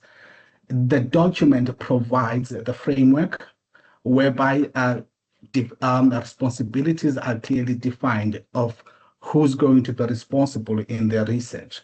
So the RTM regulation, it is part of the SU governance framework. So you need to, when you are going through that document, you need to consider the other policies that are associated with doing research. For an example, like your IP policies and also the information security and also the data privacy.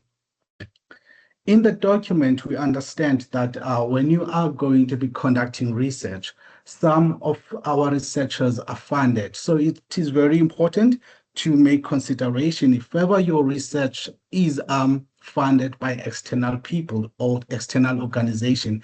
It is very important to note that the RDM regulation makes provisions for that, because it states that if ever your research is external funded, you will not be obligated or forced to use our SU data management template. So you will have to use what your funders are asking you to use. So the regulation makes such provisions. It does not forces our researchers to comply, but it also gives them the allowance to follow the funder requirements when they are conducting their research. In order to make sure that our researchers understand what is the research data management, the university had a collaboration with the University of Bath, whereby a game was developed that enables our researchers to understand what is the research data management. We call that a research data management adventure game, which is a very interactive game that gives our researchers an overview of our research data management lifecycle, and also understanding what steps or processes that you need to follow during your data management planning, and also while you are busy on the active data management of your research, while you are currently collecting it. So that game gives our researchers an introduction on how they need to conduct research in this institution. In this diagram, it's just an overview, just highlighting the importance of project planning, whereby it gives you an understanding of scientific method and also the data management planning, which is a good scientific and also a scientific integrity. And also, project planning enables you to comply with the national and also international policies and also the regulations. And when you are doing your project planning, it gives you an overview of the scope of your research, the cost that is associated with your research, and also the time that will be needed in order for you to finish your research. When we talk about the data management planning, that is where you detail the type of data that will be collected, the type of curation processes that will be taken. As you can see with the data management plan, the library is the custodian of the planning. And also you consider the ICT infrastructure, what sort of hardware or software or tools that your research is going to require. That is enable our researchers to understand such things during the project planning. And then we go to the pros of research data management or following that. If ever you follow good RDM practices, it enables your research to be FAIR compliant. The FAIR principles basically, they advocate that your data needs to be fundable, it needs to be accessible, it needs to be interoperable. When you share your research data, it needs to be easily reused. And we, as the library, will also provide expert guidance on how you can make sure that the data that you are publishing on Sun Scholar data is FAIR compliant. Another benefits of having data that is compliant to FAIR principles is that the researchers basically, if ever you publish your data sets, you stand a chance of increasing your chances of getting cited and also getting your research known within the research space. And also the funders can easily access to your data. And also we believe that research needs to solve societal issues. So it is very important to make sure that whatever the research that you are doing, you are not doing the research for yourself, but also it's benefiting the community. So there are so many pros of having your data being shared with the research community. And now, before I conclude, I want to also highlight the tools that we provide here as the university. If ever you are starting your research, as you can see in this diagram, we have what we call a research ICT toolbox. Basically, for each and every step in the research data lifecycle, there is a tool associated with that stage. As you can see on the plan, we, the library, we provide Sun DMP, with this data management planning generation tool. And also you go to the collect data, we showcase, we have the Sun surveys, we have RedCap. And the reason for us to just put all these tools in one place is because if ever you are conducting research, we always recommend that to make sure that your ethics application goes smoothly without any delays. Rather use the tools that we provide support, because if ever the tool that you would like to use is not here, during the ethics application, the ethics coordinator might refer your ethics application to the RDM advisory group, which is a group of different stakeholders. They will need to go through the tool that you would like to use, and that might cause a delay in your ethics application. So first, the RDM advisory group will have to vet the security of the tool that you would like to use, and also will it be safe for you to be conducting your research using that tool. So we always advise our researchers to make use of the tools that we provide support to. And also here at the Research Data Services, we also have the LibGuide that enables our researchers to understand what is expected and also get knowledge on how they can go about navigating our systems and also our platforms. And as I've mentioned earlier, we do have the Sun DMP. Basically, the Sun DMP enables our researchers simply to generate the data management plan, and you can have this document in different formats.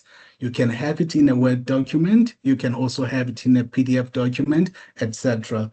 And the beauty about having your data management plan generated at Sun DMP is that while you are still planning your research, this tool will actually give you a metrics report on how your data is compliant to the FAIR principles. So while you are answering this tool will give you that metrics, and you will see whether your data will be FAIR compliant or not. And also, we are not saying that if ever your data is not fair compliant, it is not going to be a good research. But we are just saying in the advocacy of open science and also open access, your data needs to be open to the people so that you as a researcher can bring change to our people. And as I've mentioned, we have Sun Scholar data. Sun Scholar data, it is our institutional data repository. In this screen, I just showed the type of research data that were shared by our researchers. And by sharing your data in Sun Scholar data, you as a researcher, if ever you are doing your metrics report at let's say at the end of the year, you can see the number of people who have viewed your data sets that you've shared. You can also see the number of people who have downloaded your research data, and you can also see the number of people who have cited your data. So that is very important for academics to understand how their data is performing. And in this slide, I wanted to share the different tools that we have. And also, as you can see in this diagram, there is a tool, there's a description of what the tool is about. And also, I've highlighted the division that is responsible or maybe the custodian. Just because maybe for an example with the privacy impact assessment, the custodian of that tool is the information governance. So you are more than welcome to contact them, or else you can contact us, and then we will direct you to the right person that can assist you. And this slide is just a continuation of the different tools that we have. And I would like to end here, colleagues, and thank you for giving me an ear. Well, thank you very much, Kaviso. Are there any questions?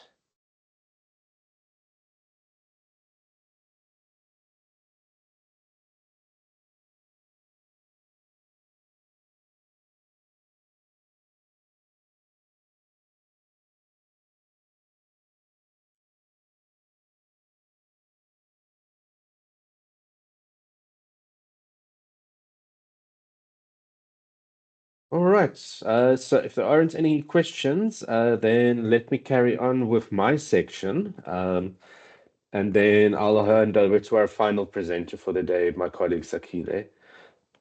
Okay, so yes, my name is Kirchner van Deventer. I'm the manager of the Carnegie Research Commons in the library. It's our postgraduate space for all our students who are masters and upwards. So masters, PhDs, postdocs, but also for our lecturers, our researchers, our fellows. All have access to this space if you want to come and work in an area that is away from your office and away from the first years.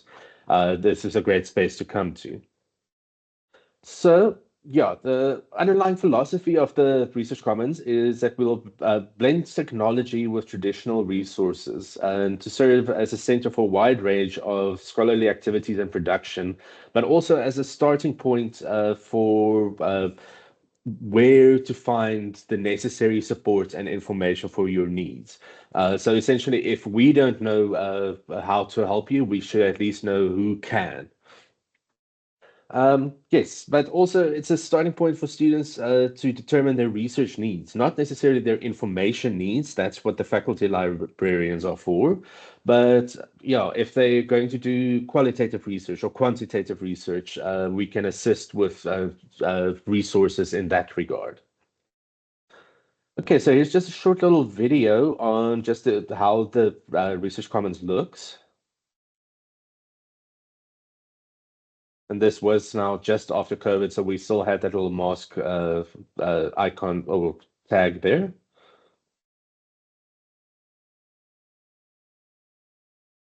So in the Research Commons, we've got 4 seminar rooms and a virtual meeting room. So the seminar rooms are there for group discussions, group meetings, online meetings, and so on, but they're not for self-study purposes, unfortunately.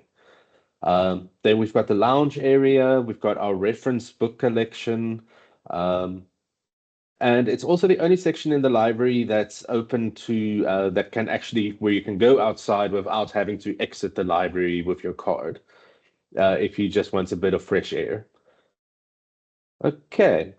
So the facilities that we have available is our 36 individual workstations. That's quite spacious and separated by panels. And 20 of them have got desktop computers, 14 of them where you can bring your own device. They've got plugs there for charging. And we also have one accessible computer for visually impaired students. As mentioned, we've got our 4 discussion rooms. We've got a virtual meeting room as well. We've got online meetings that you need to schedule, the relaxation area, and then also our printing and scanning facilities, and also lockers available if you quickly need to step away and you want to store your belongings in a secure place. The only thing that you need for the locker is you need to bring your own lock to use them.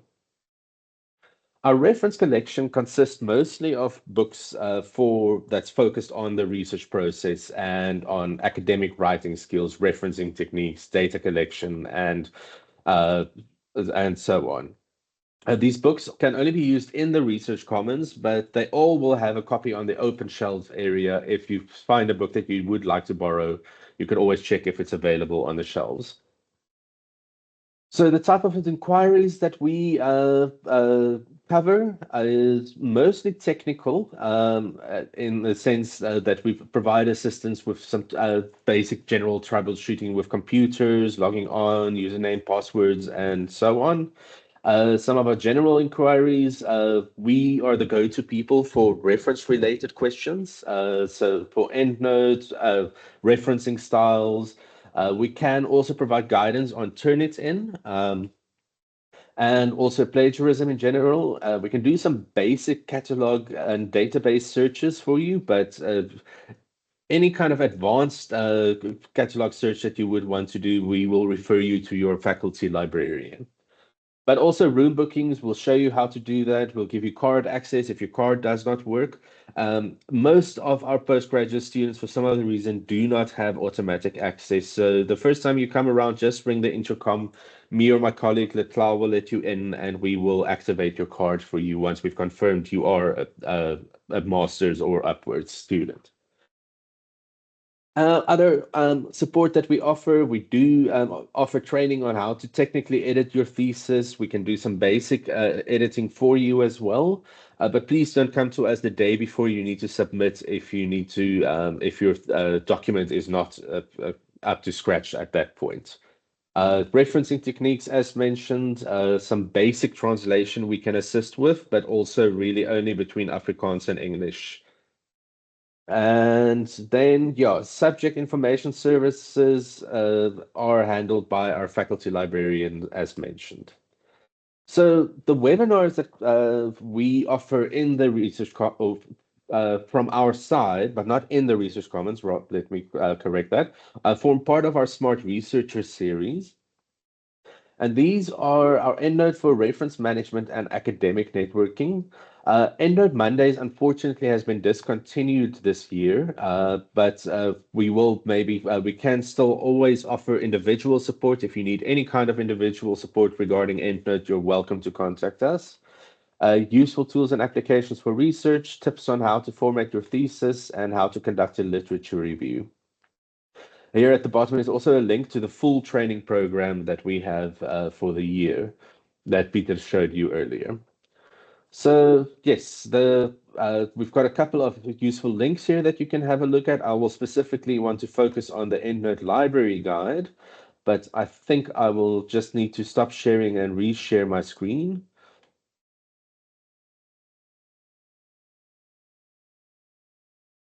And I'm just waiting for it to open.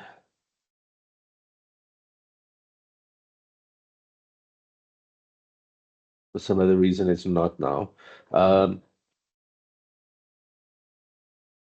Okay, so let me just stop here and share again.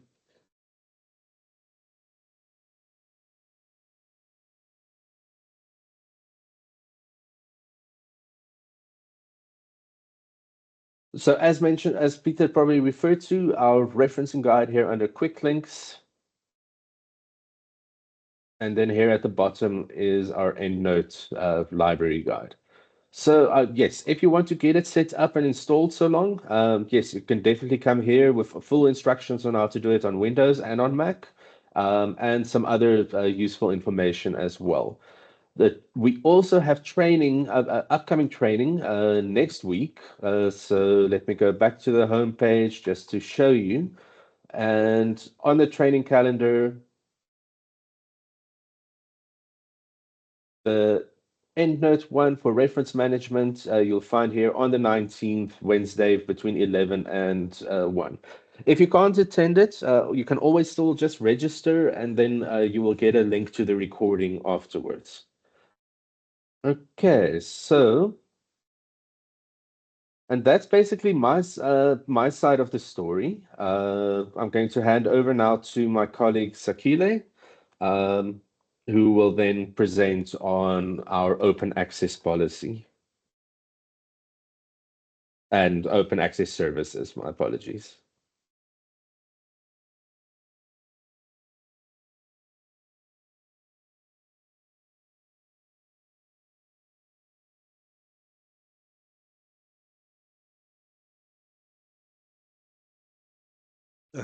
Good afternoon, colleagues. I hope I'm audible enough. Please confirm if you can hear me before I can start with the presentation.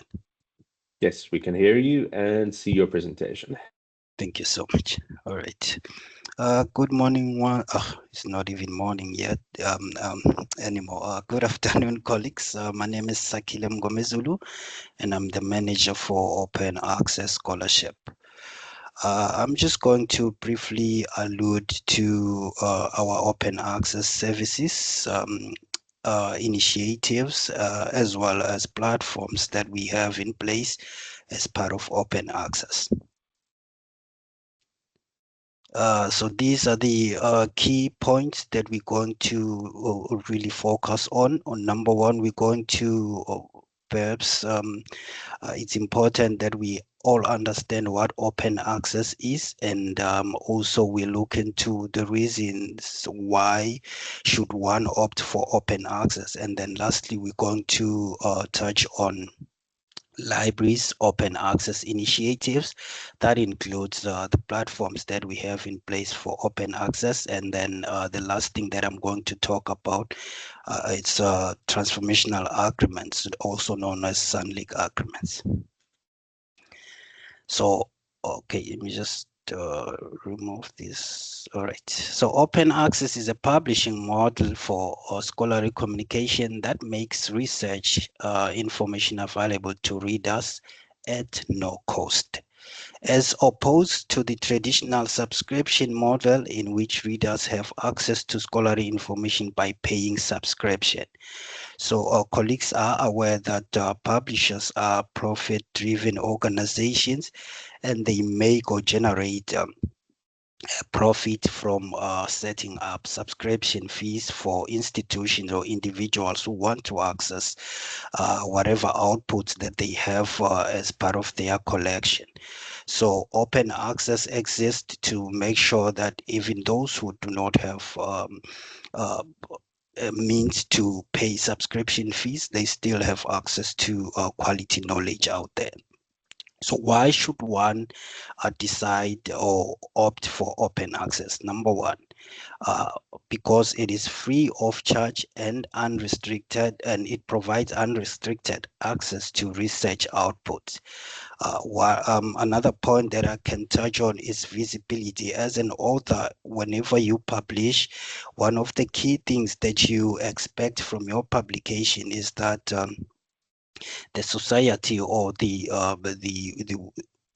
researchers or readers have access to your publication, and that can only be done or achieved if your output is visible enough to the wide range of audience out there. One other point that I can touch on is collaboration. How does then open access contribute or encourage collaboration? So if your research output is accessible to anyone without any sort of restrictions, right? It means that more readers are more likely to read your publication, and those who are interested in the similar subject as you can always contact you, and then now you can work together on other outputs moving forward, because they had access to your outputs that you already published. But if they are behind paywalls, then they might not even know that you are interested in the same subject as them. Um, Moving on to another point, which is citation. As a researcher, you also want to grow. You also want to see that the research that you produce is actually being cited, is actually being read out there. So you can only get a high citation count if your research output is visible and it is accessible to every researcher or every reader without any sort of restrictions. Abiso already touched on my last point here, which is societal benefit.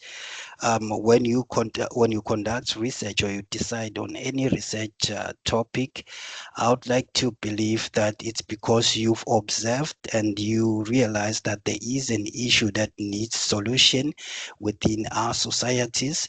That is, if your case study is your society, and then there is no point to then now work on a research project and then now you publish that output in a journal that will require your own society to pay some sort of subscription fee that they can maybe not afford to pay to access the information that speaks to the issues that affect them on daily basis. So if you then publish in journals that are of open access, then they also have access to the same information, and that will bring about solutions to the societies. I'm not sure why it's not moving now.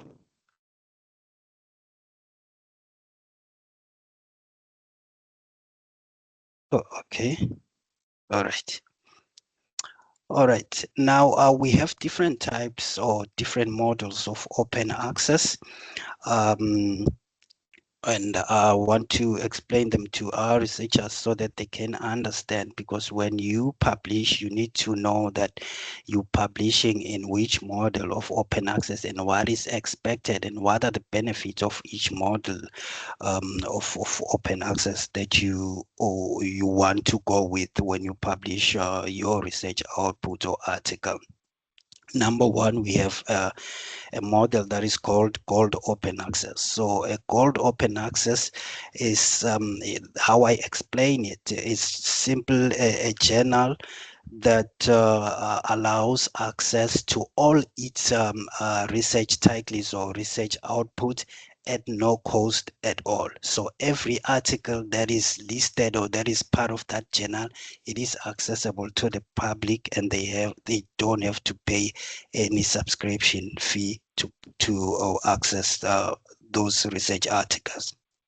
Now, in terms of hybrid open access journals, it's a different type of model.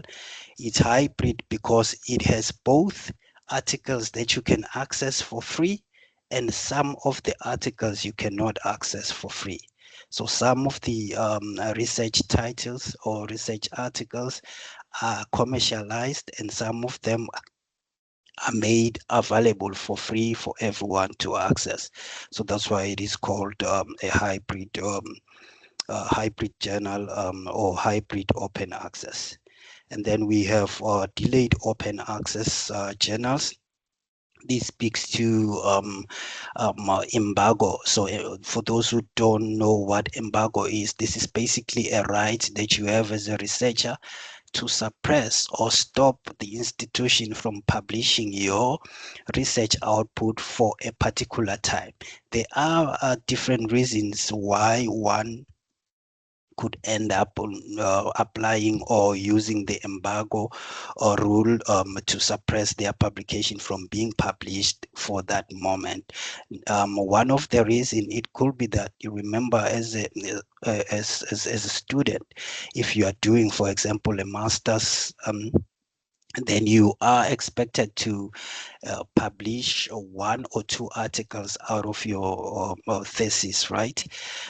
If okay, let's say then you graduate as the researcher, and you still want to work on articles from your research output, then you can write to the institution or to the library to ask them, that is embargo, to ask them to not publish your research output for the next, maybe let's say 12 months, because you still want to work on the articles. The reason being, once we publish your article in the research in the institutional repository and you want to work on articles, it might flag your article in the future as plagiarism when you use tools such as sorry, not EndNote, Turnitin, or there is another one, authenticate.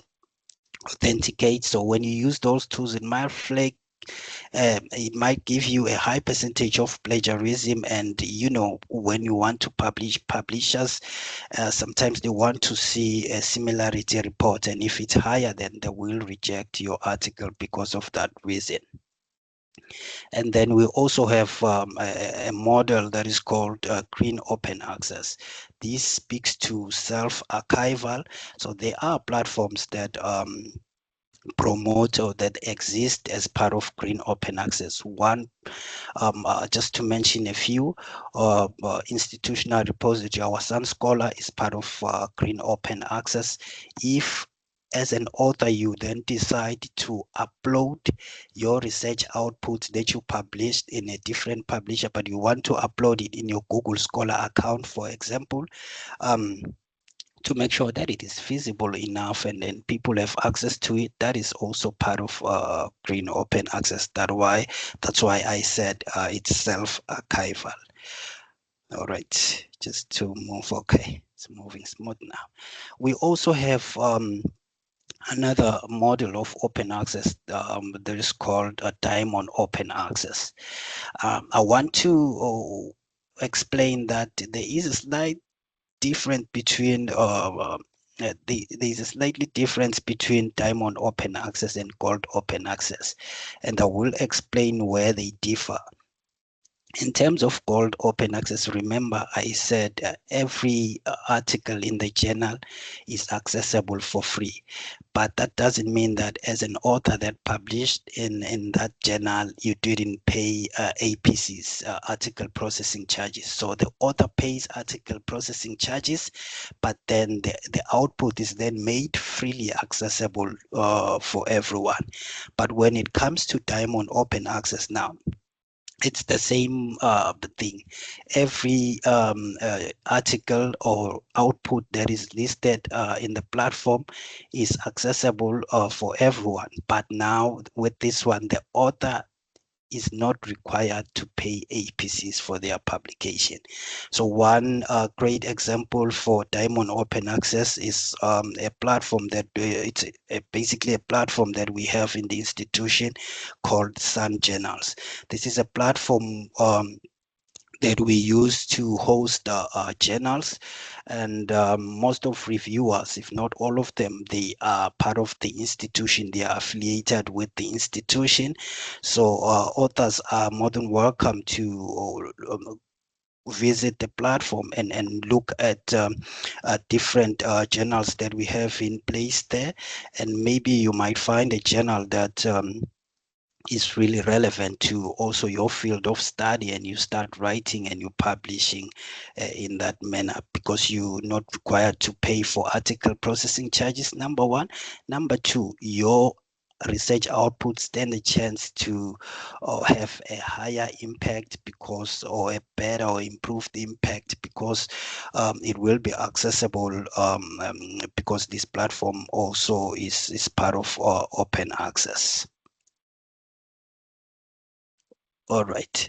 So just to also highlight in terms of green open access, as I already explained what green open access is, this is just to say there are different outputs that you can upload, or there are different outputs that you can upload as part of green open access. This is self-archival, remember, and we do have a self-archiving policy in the institution that sort of encourages our researchers to to practice self-archival.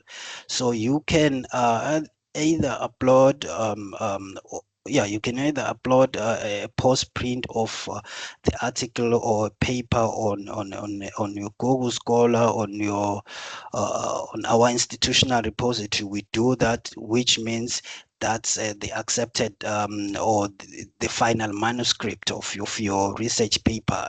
And by final manuscript version, I mean that's the version that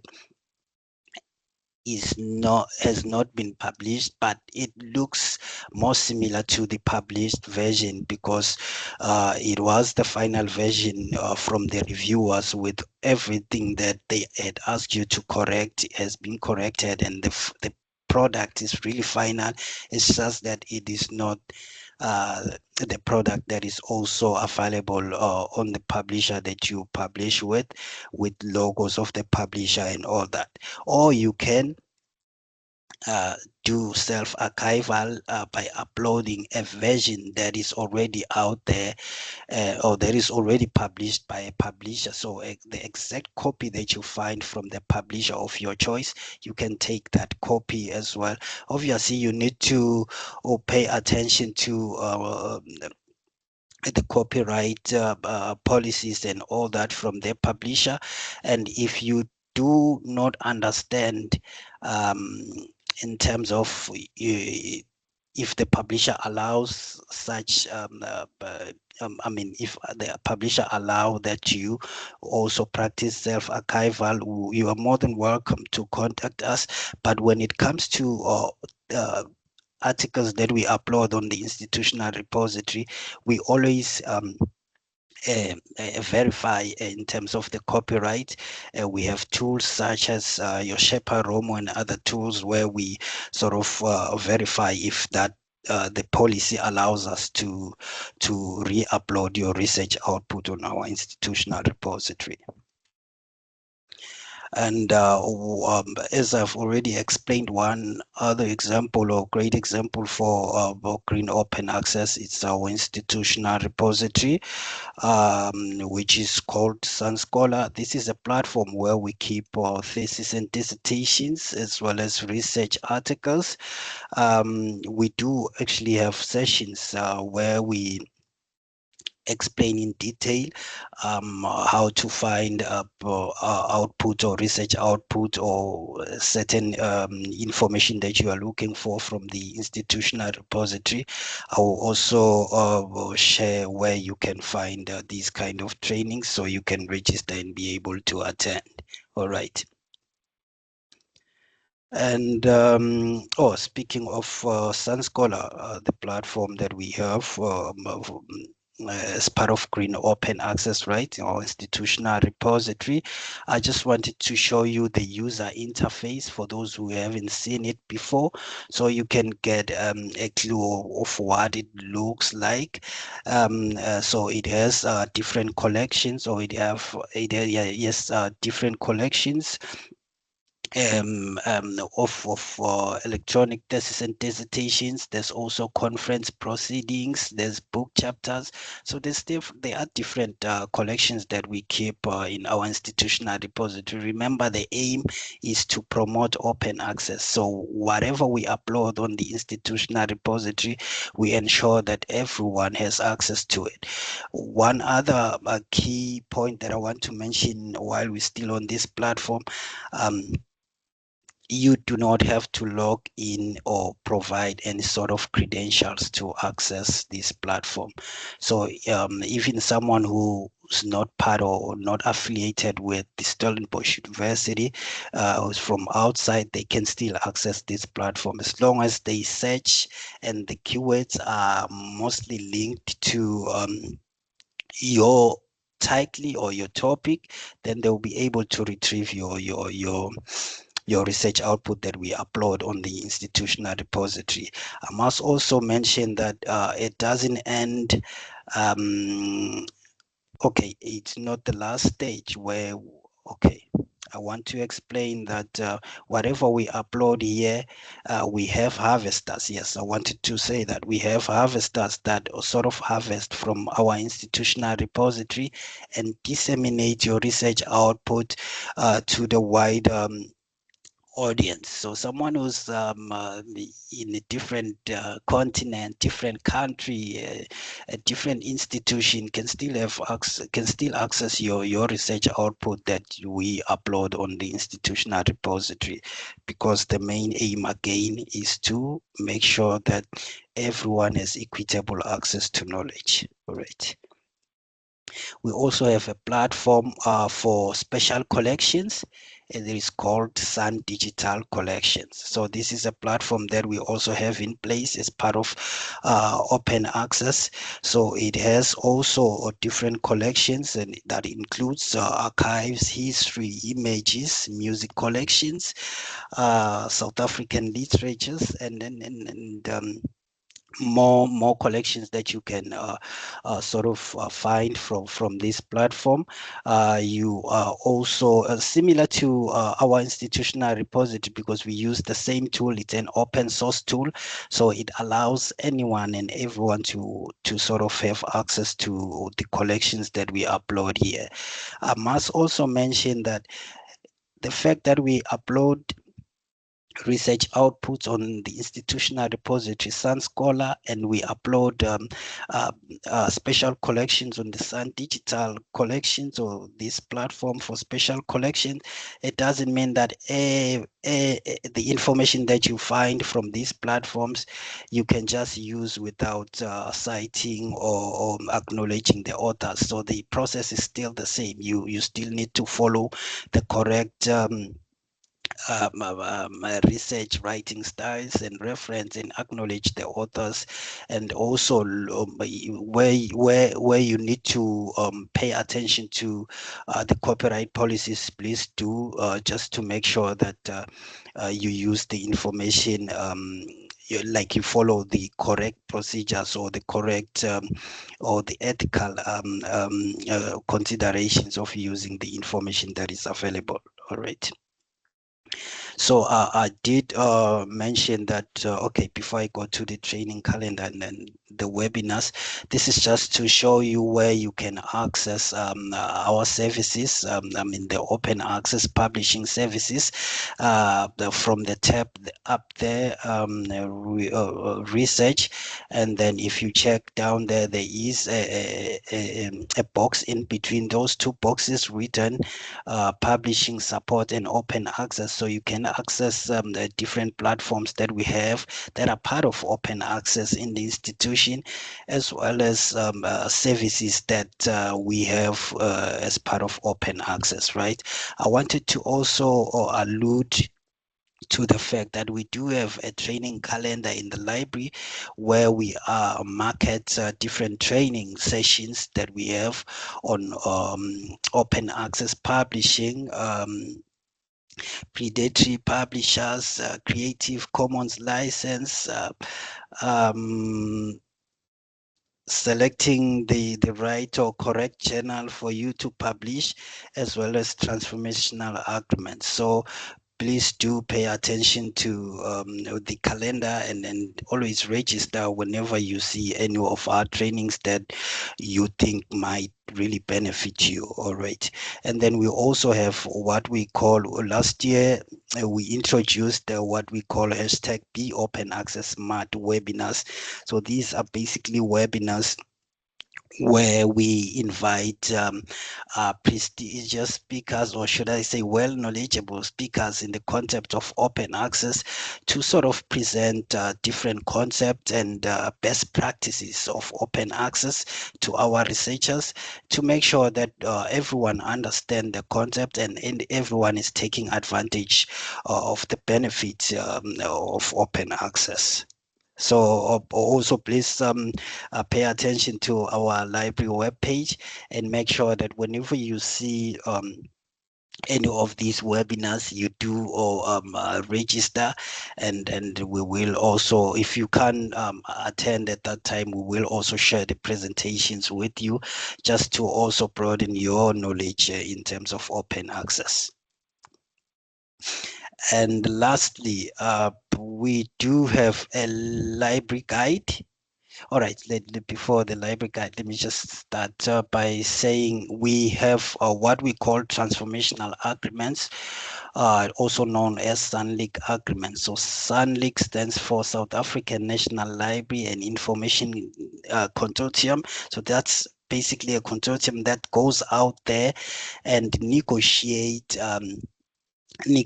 these read and publish agreements with various publishers on behalf of all institutions that are within the SADC region. So SANLIC negotiates with different publishers. The negotiations is really about read and publish agreements to allow allow researchers that are part of the institutions that are included in this agreement to publish, number one, in hybrid journals at zero APC cost, in hybrid journals at no article processing charges, and then in fully open access or gold open access journals at a discount. So we have different, we have a number of publishers that we have agreements with.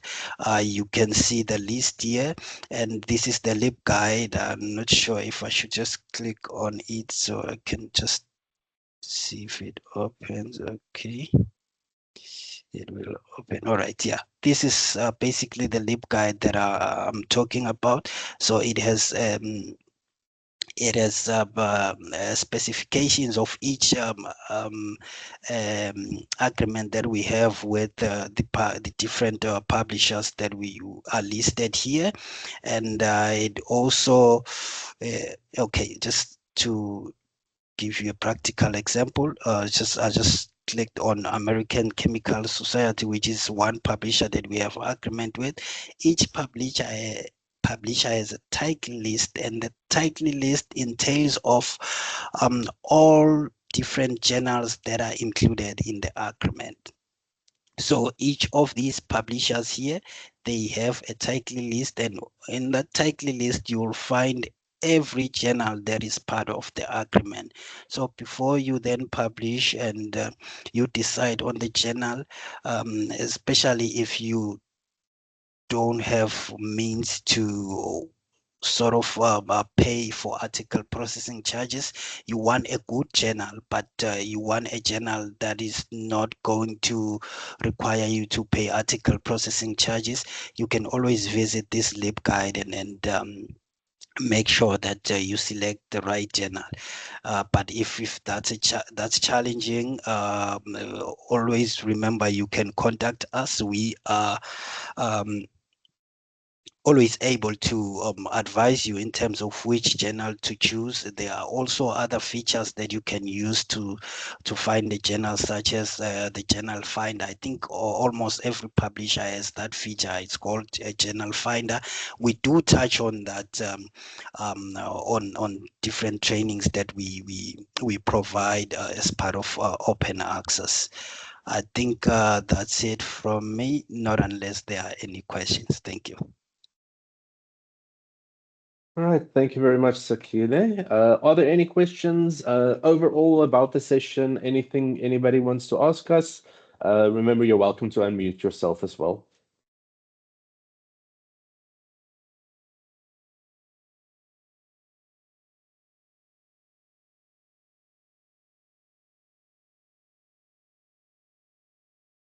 Okay, in that case, I'm then going to stop the recording.